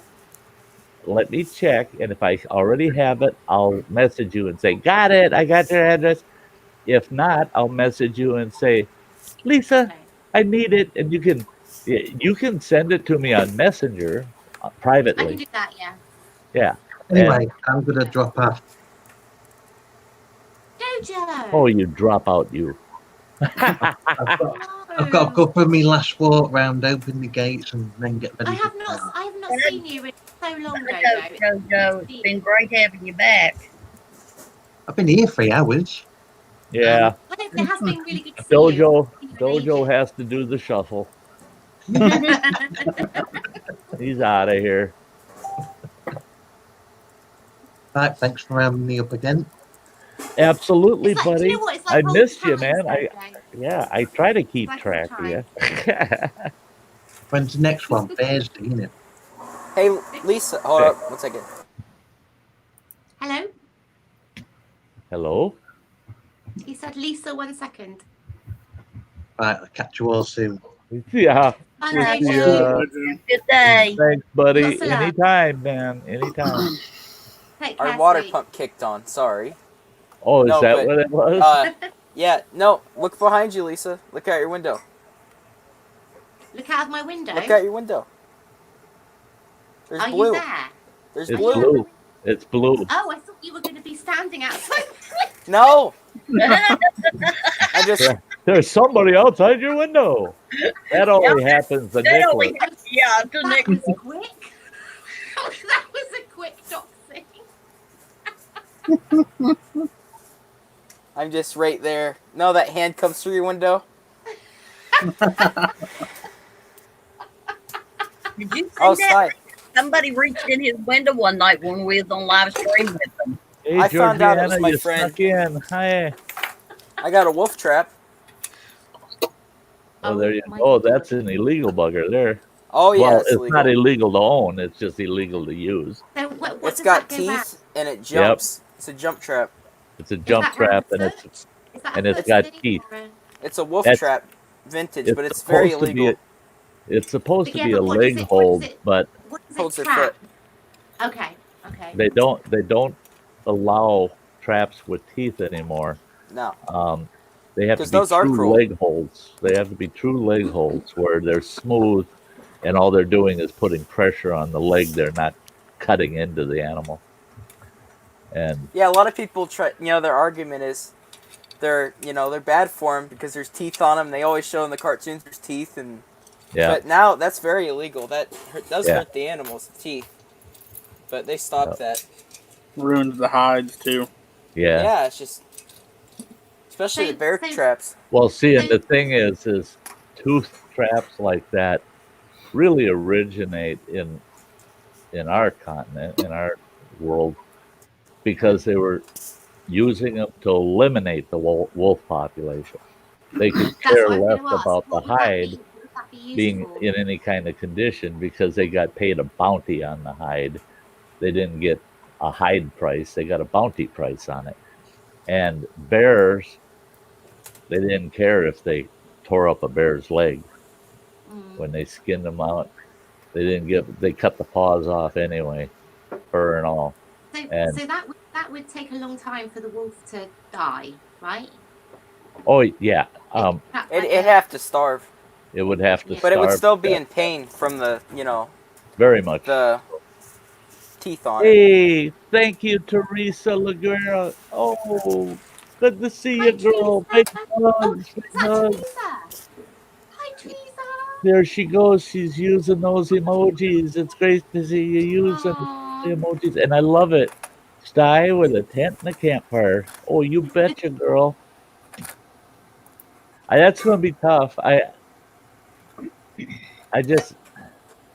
love you guys so much, man. Hanging out with you is just always makes my day. But God dang it, for me to get outdoors and just be out there, it's gonna be a little tough at times. I think in the evenings when I'm sitting around the campfire, it'll be tough because I know you guys are back here and you're on panels and streams and visiting and shit. But I just can't not be outdoors. I did put up an update on my channel, so if anybody hadn't seen the last posting I put up, it's an update of the channel. No more Into the Outdoor streams every first and third Saturday. Those are gone. And so are Taking in the Outdoor videos weekly. Those are gone until next fall. Those are two series that I'll keep doing between typically November and May of each year. But It looks like Nicholas is trying to kiss me. Oh. yeah. Watch it, buddy. Quit getting fresh with my wife. Oh, Hey, cool, Mike. Oh, look What at the hell did I just come back to? Nothing. Hey. Hey, I gotta pop this up. Mike just became a camper member, but technically, no, he hasn't.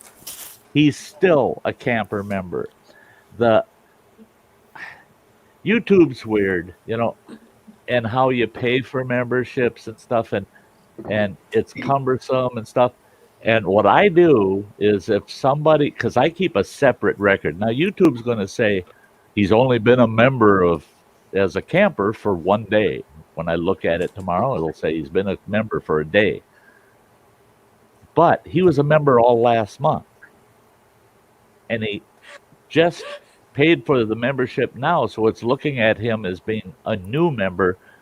It's not looking back and saying, well, he was here last month. I always give it to the end of the current month. If somebody hadn't paid for the current month and then realized it towards the end of the month and then paid, even though YouTube says no, they just started, that last month don't count, in my records it does. So Mike's World gets the credit for being a prior camper. So just so Mike knows that and he'll get his perks based on each month that he was a member. So yeah, I don't want to cheat nobody, especially my members. They're awesome people. Can I just say, Nick? It's Yeah. too late now. You'd already tried kissing me. There's Oh no, point it's in not asking. that. A skunk sprayed, and the AC blew the skunk spray through my window. So oh Lord. gotta wait a Jeez. second. I have an okay tolerance with it after using it as a lure, but it's still pretty strong now because it's right outside. What'd you think it was? Because I went Because towards you your tried screen. kissing me. She thought you farted. Here, did it again. Nick just ripped a big one.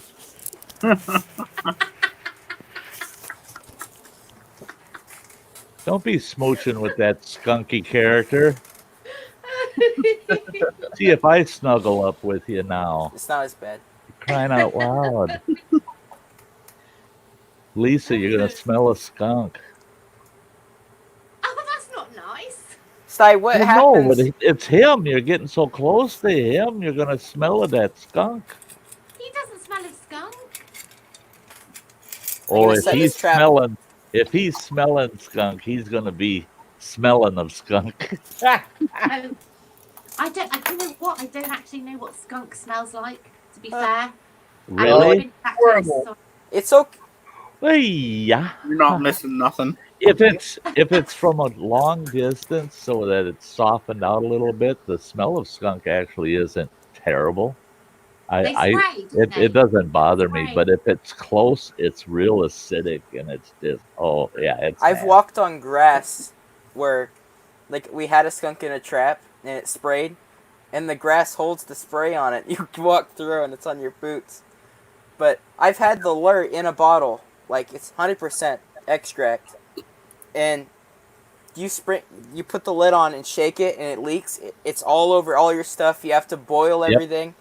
A lot of the coyote traps, they'll smell it, so you can't even use it.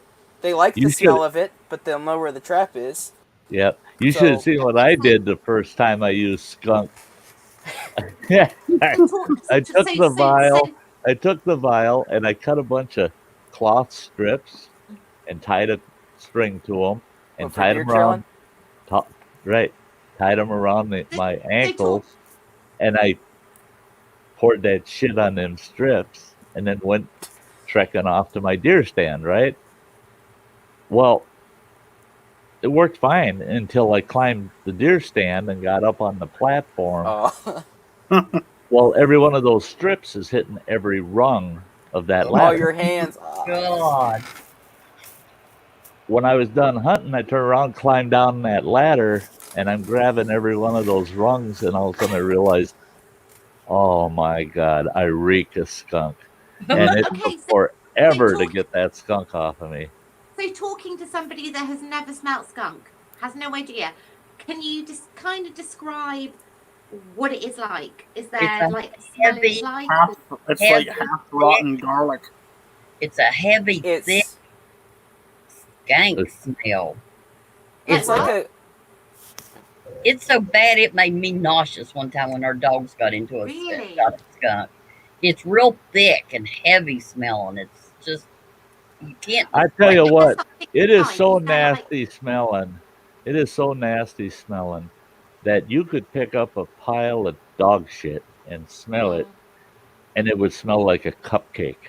Yeah, Okay, I got it. I a get skunk. It I'd is that say bad. It's I'd that say bad. it's like 100 cloves of garlic into one, and then you ferment that, and then you add like some oils and stuff in it, Right. and And that's you the got worst part is the skunk spray when they spray, it's yellow too.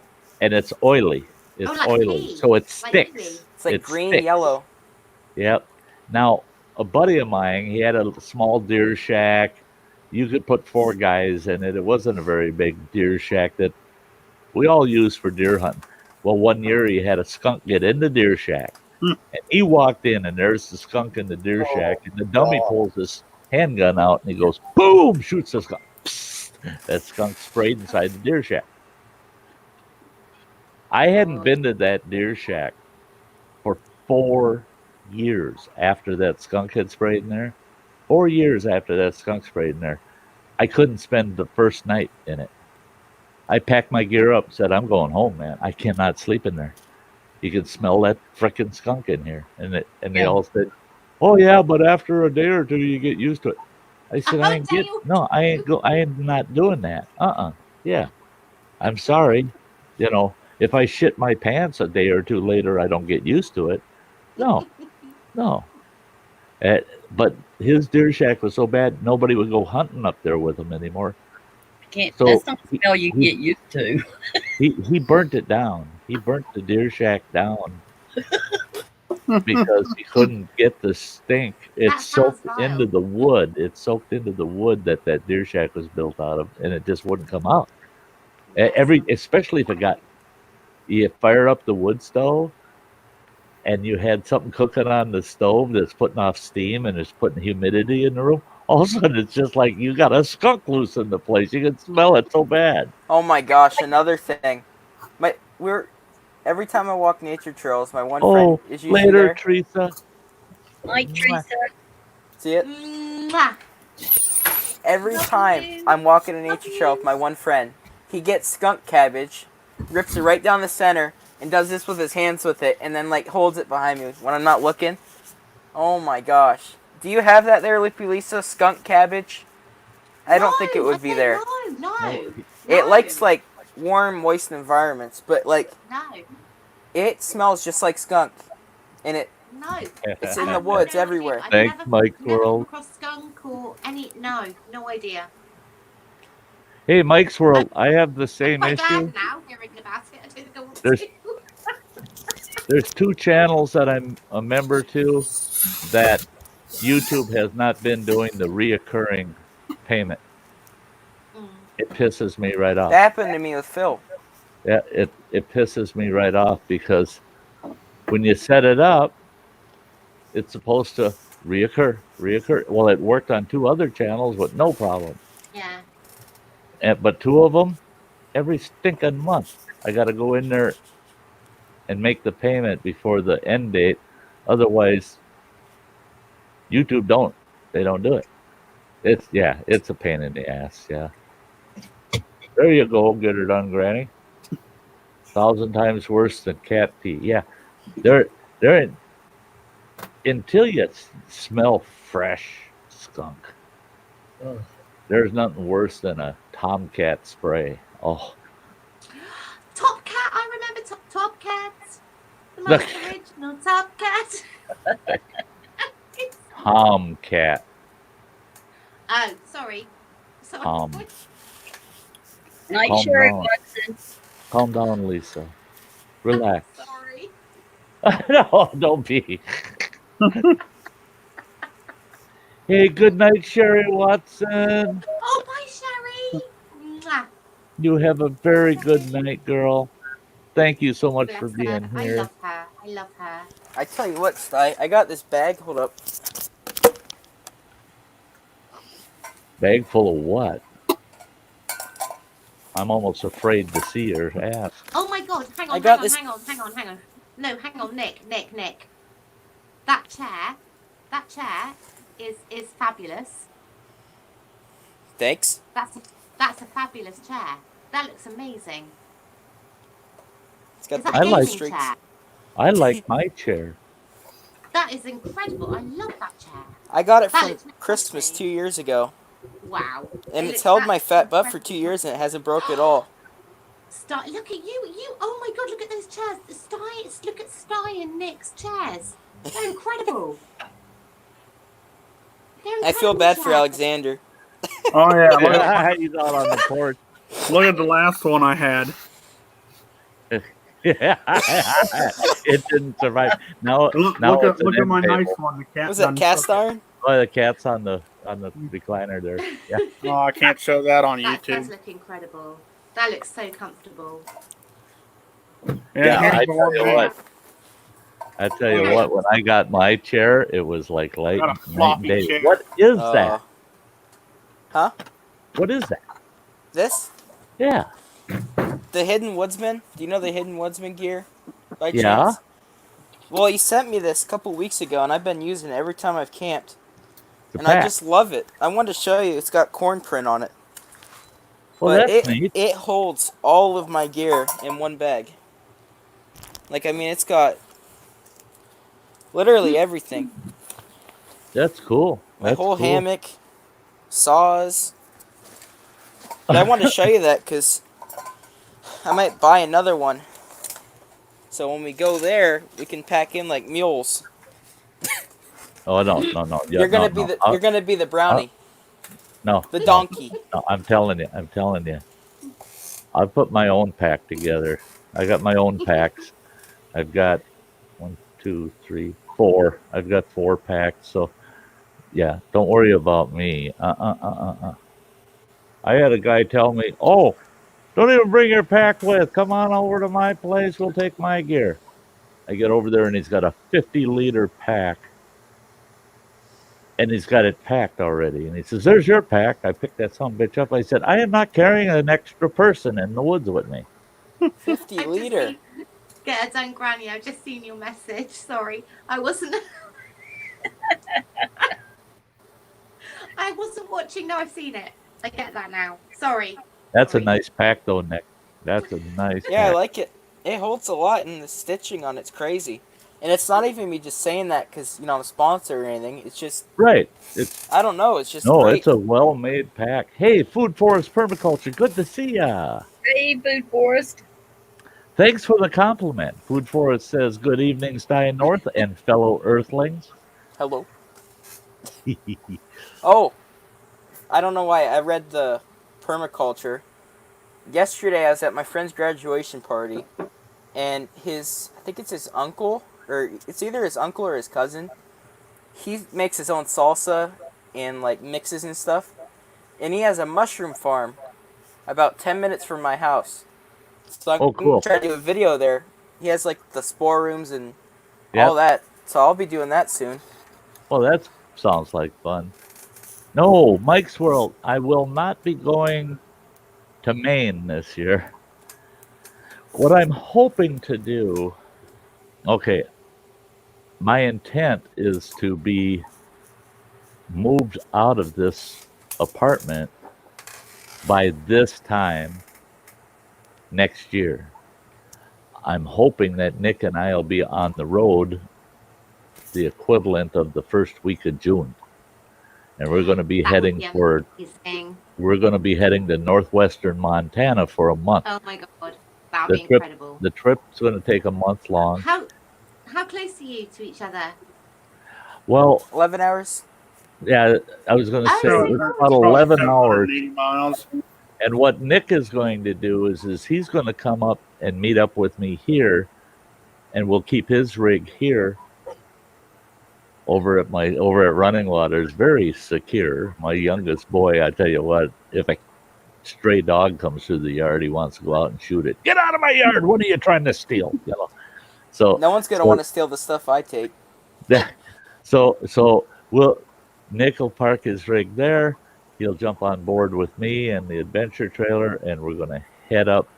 We're going to go up through northern Minnesota, and we're going to take what they call Highway 2 all the way across the northern tier, and we're going to go out to northwestern Montana. We're going to do some gold panning. I'm going to show Nick some awesome natural things out there in the natural world that, they're lifetime. I can't wait to see the silver mine.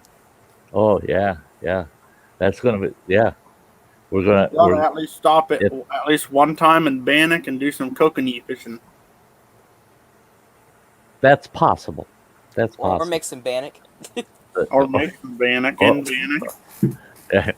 We will be making bannock. Can I just ask a quick question? Sure. Who's that sat next to Get Her Done Granny? Oh, that's Marlene. Oh. Who's Marlene? Sit next to Granny. Yeah. Oh. The mannequin head. Debbie. That's Debbie. Is that?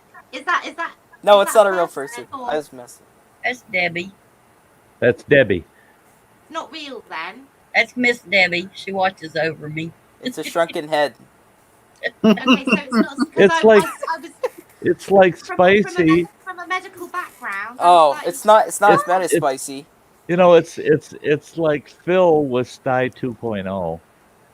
That's Sty 2.0's girlfriend there. I'll get in trouble saying that shit.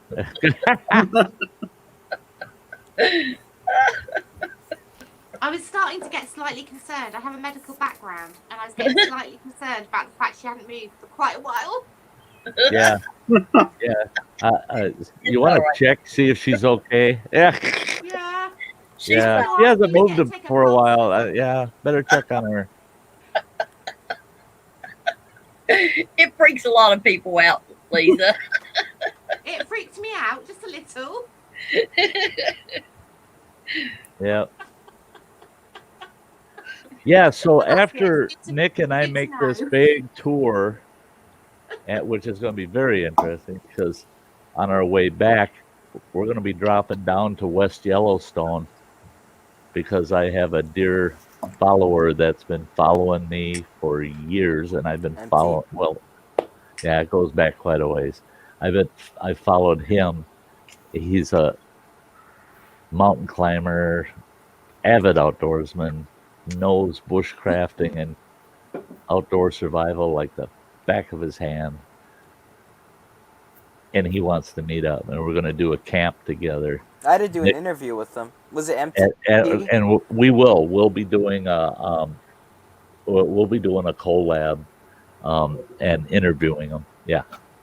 We'll get that all worked out there, Nick, and then we'll just pop that video on both channels. Pop it on both channels. But yeah, Nick hasn't been out there and about. So he goes, well, if we see something interesting, can we stop? And I told him, I said, we've got a month. We got a month, at least a month. So don't worry about it, Nick. You're going to see so damn much. He's going to have so much in the way of video footage. Your car's going to have a ton of antiques on it. Well, now wait a minute. We're not hauling a bunch of shit back. Hey, the adventure trailer is going to be loaded. Grand pianos. I know. Grandfather clock. I know how to deal with just a little people bag. that do that. It's oh, you're buying that, are you? I get involved and I go, and what's the shipping cost? Because it ain't going in my vehicle. You can have it shipped home. I'll just duct tape it to the my roof. wife all the time, especially down in Arizona. She wanted native pottery. She wanted these steel works and stuff that you hang on the wall. They weigh 60 pounds, and there's no way I'm hauling that shit home. So everything.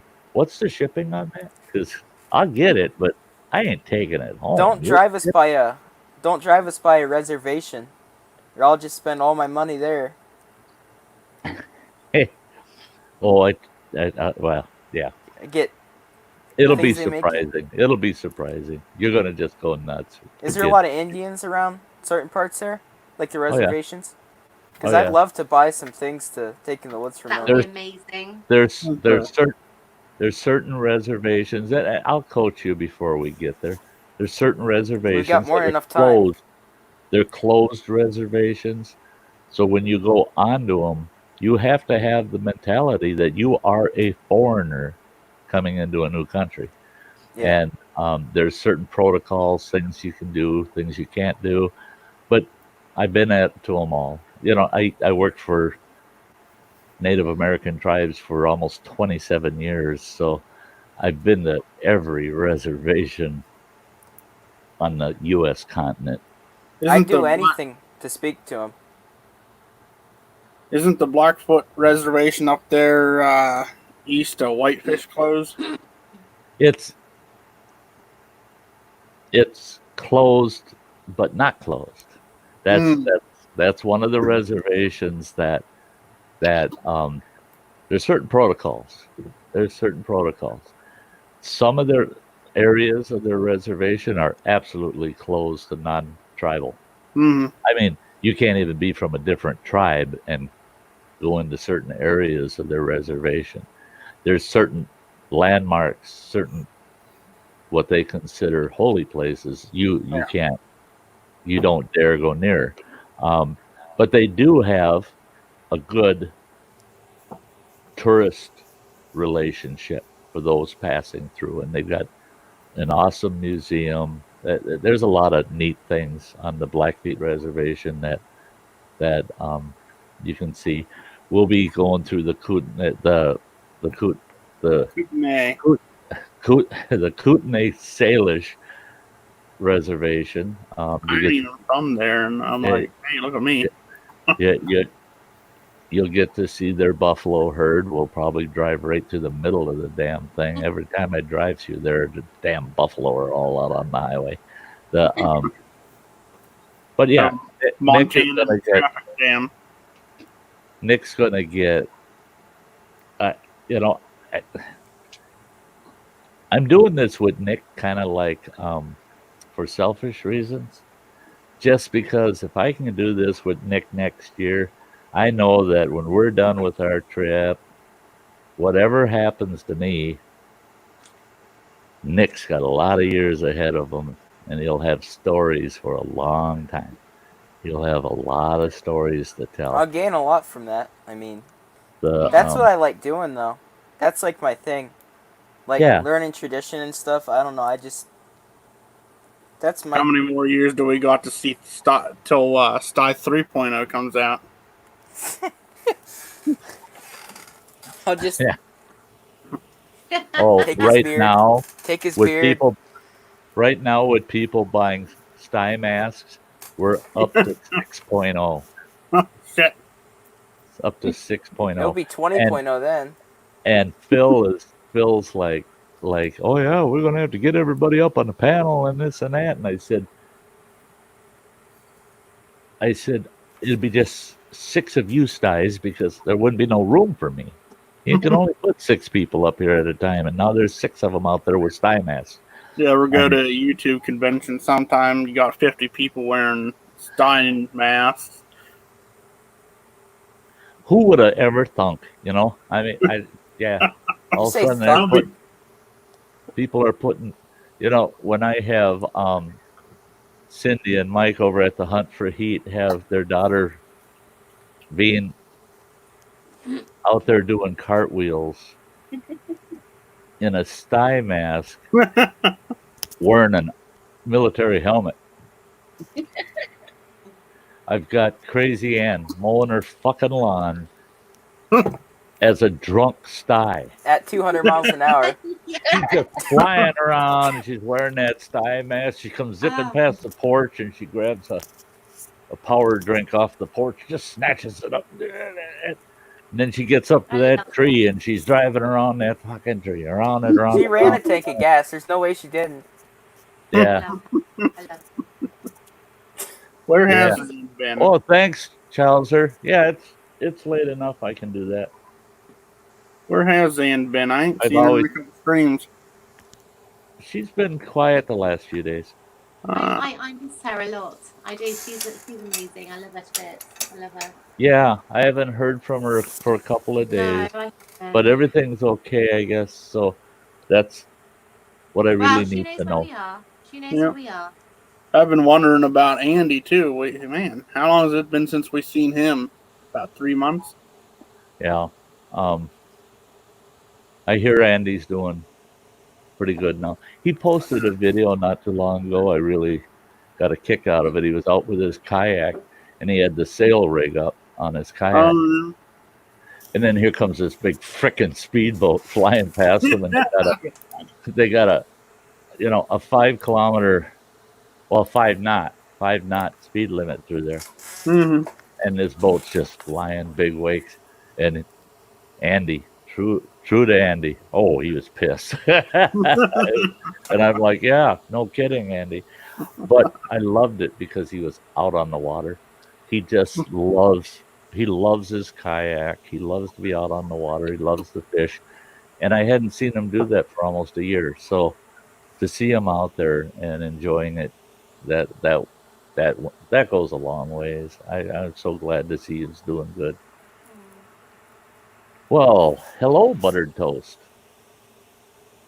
Hi. Hello. Hi. I did the worst thing I could have done, and I got a Filson catalog sent to me. Oh no, you're screwed now. You'll have no money, just like Well, me. I have a lifetime discount with them for 35%, but still, it's gonna be. There's some jackets I want now. I want to have a full thing for Montana, all tin cloth canvas. So if a bear gets me, he'll kill me a little bit slower. Is that bad? That's a bad thing. Shouldn't I want to get killed faster, right? Yeah, faster. I'll just wear a Hanes cotton shirt and underwear. You are the first person I ever heard say, I'm going to make sure that bear kills me slow. Kills me slowly. Just kill me slowly. He'll start with the leg, and work down the leg. Yeah. Go the other one. Arms. No.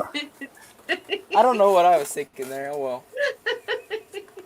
I was always when a bear came running up on my porch. Sty, I think I told you this. Yeah. The black bear came running up on my porch. I had a double bit axe on my porch. I wasn't really scared. I was more mad about it for some reason. I took off, and I was out. I don't know. I don't even remember what I was doing. I was probably shit faced. But I grabbed this double bit axe, and all I got was a pair of boxers on and a hat, and I'm running with the axe up over my head, chasing this bear down through the yard. Oh my God. Yeah, you're lucky there wasn't a neighbor with a camera. Oh, I hope there was. You'll see me get out of my truck. Well, yeah, in there you Montana get your or- viral video, right? Oh yeah, I'll be rich now. Yeah. I'm gonna pull into your house wearing a knight's armor. Sty. Up in the Montana heat. That's yeah. Don't bring that. You don't need the. I'll mail Sty my medieval crossbow.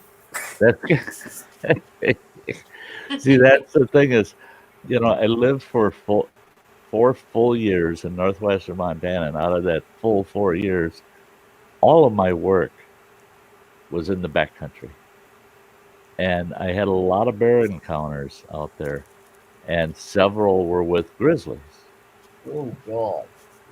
Only one did I actually get scared about. Otherwise, all the other encounters, I was a bit nervous, because you just don't know with a bear, especially with a grizzly, what might change his attitude. Yeah. They can act like they're not interested. It's like a house cat. And then the next moment they're after you. Just like a cat. Yeah, You Then they're sit just there on and your arm like this. yeah, Like a you're 3,000 sitting pound there house like cat. my son's cat. It jumps up in my lap, and I pet that cat, And then and they it just starts to purr, and then I'll reach over with my other hand, and the next thing I know, its face is in the palm of my hand, trying to bite a hole through my hand, and he's got all of his paws wrapped around my arm, and he's going to rip my arm off. My hands are all And it's scarred like, up from them. how dare you purr at me and then try to rip my arm off? Sty, You know. that's when you just start going like this. Yeah. Make them dizzy. Oh, that cat knows, because I'll hang on to her head while she's trying to bite in the palm of my hand. I just hang on to her head so she can't turn it and get me on the side of the hand. I'll let them. And I'll let him. Oh, sorry. then I take her by the tail and I start lifting her up by the tail. And she lets go right away when she feels me lifting her up by the tail. She lets go. And then I just kind of lean out, drop her. And she'll stand there looking at me like, I get you. Yeah. Mine, you'll pet them like Hey, that. Grace Martin, good to They'll see you. get rough. I'll play with them, and they'll be rough, and I'll tolerate it for a while. And then if some of them, you can tell they try to hurt you. For some reason, they just go mean. I just grab them behind the neck and just pull a little bit, and then they kind of let go. But that's rarely I have to do that. Sometimes they'll just walk away. But I mean, we have Great like to 20 see you, cats. Grace Martin. So My cat always tries to bite me, and I got sick of it one time. So I seen she was about to bite me. She had her mouth open just a little bit. I was just like, boop. She quit that. Backed right up with her mouth open, like, what the hell? What was the grizzly that really made you nervous? yeah, I'm interested too.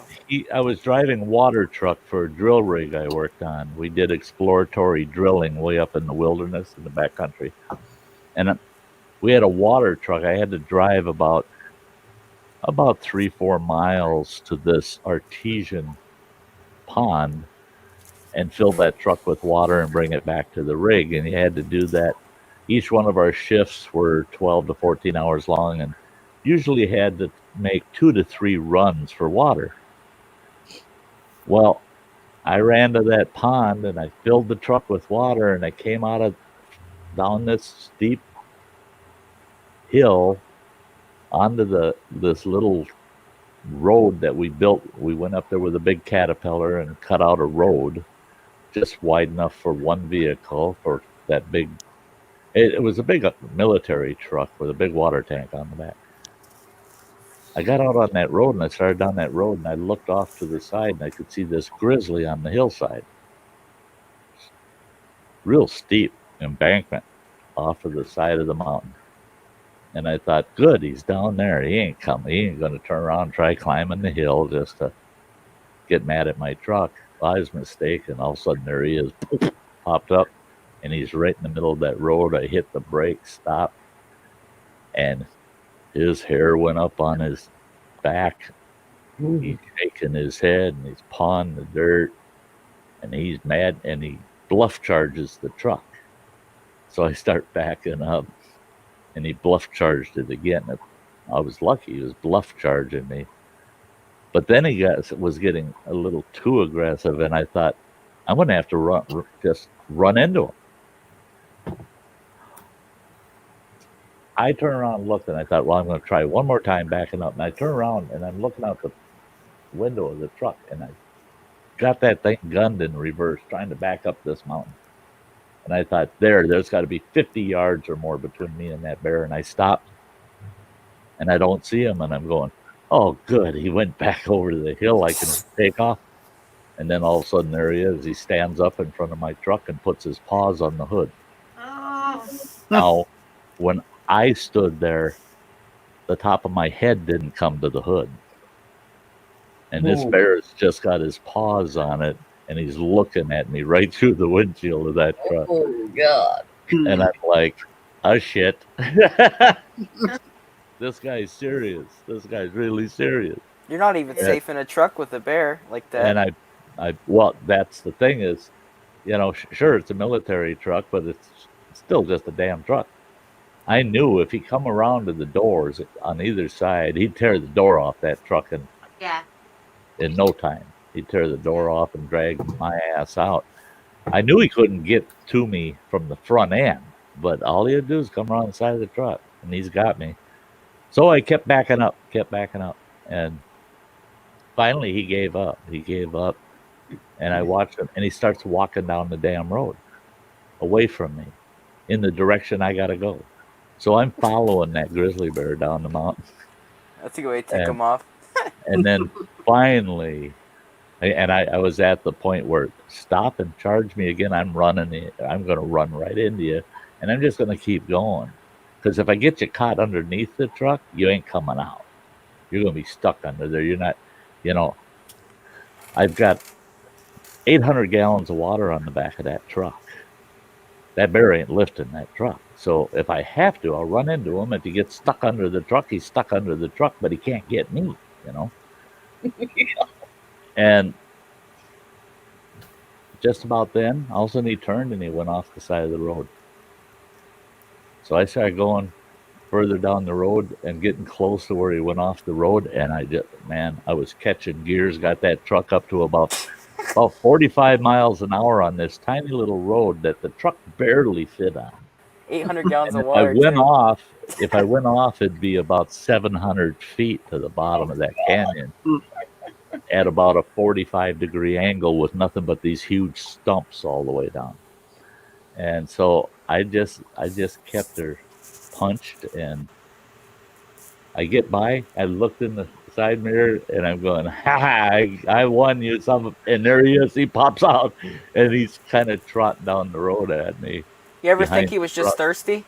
And he can go get a drink somewhere. He could have gone up to the pond and gotten his own damn drink. But that was the only time I thought a grizzly was going to really mess me up. The scariest, though, that would have been the scariest one. The one that I was the most uncertain and unsure, just had that uneasy feeling with, was I had a huckleberry camp up in the mountains, and we picked huckleberries, wild huckleberries. They were definitely worth picking. They were $26 a gallon. I could sell them for $26 a gallon, and I could pick 5 gallons an hour. So that's good money. I tell you what, when you're making $125 or more an hour. And back then. Yeah. Oh yeah, that's back in the 80s. And one season I made $42,000, and I had to pay pickers because I had a camp. I went to town and I hired these young folks to come up, live at camp, go up on the mountainsides, pick huckleberries all day, and I paid them. I bought the berries they picked from them for $10 a gallon. And I covered all their expenses, their food, the tents they lived in. We had big tents they lived in. But I covered all their costs. Plus, I bought their berries for $10 a gallon. But then I sold them for $16 more than that. So, it was a good deal. Well, I'm on this hillside, and it was so laden with berries. It was so packed with berries. I don't mean to cut you off, but I was getting pretty close to midnight here. I got to get up at 8. Oh, okay. Yeah, hey, I'll see you guys later. Alexander. I lost track. Have a good one. Good night, everybody. See ya. I'll check out those coordinates later. All right, we'll see you, Nick. Talk to you later. So, I was just scouting for berry patches to put my pickers in, right? So I found this one, and I walked quite a ways up into this clear cut, and the huckleberry bushes were just packed full, and I mean they're laden with berries. And I thought, oh man, we just hit a gold mine. And there was this one big bush that was about 12 feet around, that just a big pack of huckleberry bushes. Well, those bushes only get about, tall ones are maybe 3 feet high, but most of them are 2 feet, right around 2 feet high. I get on that big patch and I start picking. I'm picking. And we use these pickers that you would home make. They had fingers on them. We call them twangers because as you picked, you could hear those middle fingers going twang, twang, twang, twang, twang. It sounded like somebody playing an instrument. And I'm picking away, and it's noisy when someone's picking. And I got a 5-gallon bucket with me, and in about, I'd say about 20 minutes, I had that 5-gallon bucket already half full. And I thought, oh my God, I could pick them. I can easily pick 8 gallons an hour in this patch. And then all of a sudden I hear this weird sound. Oh gosh. And I thought, what the fuck? I'm looking around. Now, mind you, I'm sitting on the ground picking and just kind of shuffling my ass along, picking on this big, huge bush. And I can hear that sound, and it's coming from the other side of the bush. So I kind of sat up, and I looked over there, and I'm still picking. I'm looking, and I go, what the hell is making that noise? And then all of a sudden, this big-ass head, about that big around, comes up from the other side of the bush. Big-ass snout, and his big, long tongue going... I've got about a 700-pound grizzly bear on the other side of that bush eating those berries. You just wanted to have one for someone. Frickin' berries I'm picking. And I'm like, oh my fucking God. He's going to eat me. He's hungry. You look at him. He's smacking his lips, and now he's looking right at me. All of a sudden he's going to go, I want meat. You know? And I'm thinking, I'm dead. My Jeep is about, oh shit. It's at least 75 meters away from where I'm at that bush. That bear would have me before I made it. Or you stood 20 up. meters. Within 20 yards, he would have had me. Boom. So I'm sitting there, now I'm froze. I got my bucket, and I got my picker, and I'm just froze. And I eased myself up on my knees, and then got up on one leg, but didn't stand up, you know. But I got in a position where I looked like a sprinter ready to take off on the line, you know. And I'm thinking, I'm going to have to give it. I'm going to have to run to that Jeep. The minute he acts aggressive, I'm out of here, man. I'm running. I got no gun with me. It's in the Jeep. Uh-huh. Dumb. All of a sudden, that bear, he's looking right at me, and I realized around his jowls and under his chin, he's just purple. Just purple. Shiny, wet purple. It's all the huckleberries he's been eating. He's just a pig about it, right? And all of a sudden, that big-ass bear reaches out with his paw, and I thought, oh, here he goes. And he grabs that big bush, and he pulls it over to him. And his tongue is so fucking long, and he's pulling all it, and he's pulling berries off that bush, and then he'd stop, and he'd look at me. And then he'd go back to eating them berries. And I thought, you know, he don't give a shit as long as I let him eat berries. Yeah. So this is how stupid Sty can be. I started reaching with my picker. I thought, well, I'll pick this side. He can eat that side. Then I realized, you freaking moron, you cannot be picking berries with a grizzly bear on the mountainside. Good. Because his appetite could change.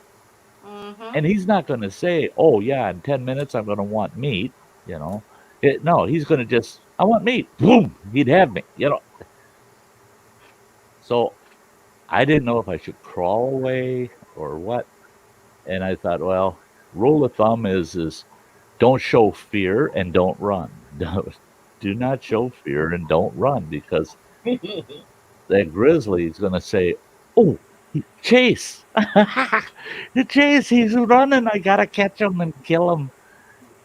So if you just casually walk away, keep a good eye on him, I managed to just get up and walk down to my Jeep, disappointed, half a bucket of berries, and sat there in my Jeep with it running, looking up there and watching. And he's laying, he's that's why I couldn't see him. He had been laying on his back. And he's laying there, his back legs spread wide open. Aw. And he just reaches out with a paw and pulls the bush over and Aw. eating his berries. And he was oily with berries, all covered with berries, all the way down his chest onto his belly. The That's quite cool. uh, That's quite cool. But that was the most nervous, Oh, I can God. uncertain I ever felt because literally, if he would have been eating carrion or something and had bad breath, I would have Yeah. smelled it. I would have Yeah. smelt it. That's how close we Yeah. were. I figured he was no more than 12 feet from me. So you figure 12 feet, the bear probably stands about 9 feet, 8.5, 9 feet. So he's already 2/3 of the way to you by standing up and taking a jump, just flopping down. He's already 2/3 of the way to you. So he'd have you in 2 strides. He'd have a hold of you. It's a And good thing those were some good berries. yeah, yeah, Can I just say I'm gonna go? yeah. We're going to be wrapping it up in 4 Yeah, minutes. it's nearly 5 o'clock in the morning for me, so it's been a long old night, but it's been so good to see you guys. Nick, gorgeous to see you as always. Sty and Get a Duncan Granny, always lovely to see Night, you. night, Thank Steve. you Love you, so girl. much for having me. So good to see you guys. You too. know, See you soon. anytime you pop in the chat, girl, I'm going to ask you to come up. You know that. Oh, I will. I love it. I love it. I love I love this having you every here. time. I have a Night, great trail time. So good trash. to see you. Mwah, love you lots. Night, night, Love you Lucy. lots. Mwah. Take care, guys. Big hugs. Love you. Night night. Night, night. Night. Trail Hey, trash. Trail Trash. Yeah, we're just getting ready to wrap it up. 4-hour stream tonight. I've been trying to keep them at 3 hours, but tonight was fun. I mean, everything kept moving really good. We're having a good time. And Trail Trash is saying, hi, howdy, you all. Just wanted to swing through and say happy Father's Day to you all. Mine wore me out today, so I'm going to call it a night. Much love. Yeah, I get it. Yeah, my Father's Day was non-eventful. It was very enjoyable, actually. I took a nice ride in the outdoors, went up, checked out a campground that'll be the first campground I do tonight. This year. First actual campground. So yeah, I'm excited about that. So hey, I want to thank everybody for being here. Get her done, Granny. Yeah. It's so sweet that you come and hang out with us. Yep. You always got a special spot here, you know that. Thank you. You're more than welcome. I'm the one that should be thankful. And Nick, you little turd, you don't show up often enough. He sure don't. He don't. I I've been know busy. he's there. I know he's there. I usually watch, yeah. I just don't Yeah. comment much when I'm on my Yeah. TV here. Yeah, and I can tell. I can almost tell when he's there. He'll leave one comment and then you don't hear from him for an hour, and I know he's there. He's doing something on the side and he's listening and watching the chat and shit. Yeah, I know he's there, but he don't come up often enough to just hang out with us anymore. It was awesome having you here. Awesome. Yep, folks saying good night out in the chat. I want to tell everybody out there, I truly appreciate you being here. Love having you here every week on Sunday nights. Thursday nights throughout the summer are questionable. Some will happen, some may not. If I'm out camping, there'll be 7-day camps, so I'll leave on a Monday morning, won't get back until Sunday morning. So that means that Sty Story or that Around the Campfire won't happen that week. But there'll be a lot of other video content to make up for any of those we miss. But you can count on Sundays. If I'm gonna miss a Sunday, you'll have more than a week's worth of notice that this Sunday I won't be here. Yeah, I'm going on a 2-week camp. That's what it would take. But otherwise, folks, love to see you next Sunday.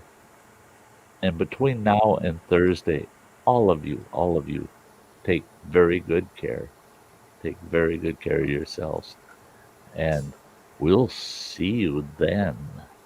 I got to look at it. Yeah, it's Round the Campfire is our next one. So I do a exit with Around the Campfire. And we'll see you all on Thursday. Good night, everybody. Good night, Sty. Nick.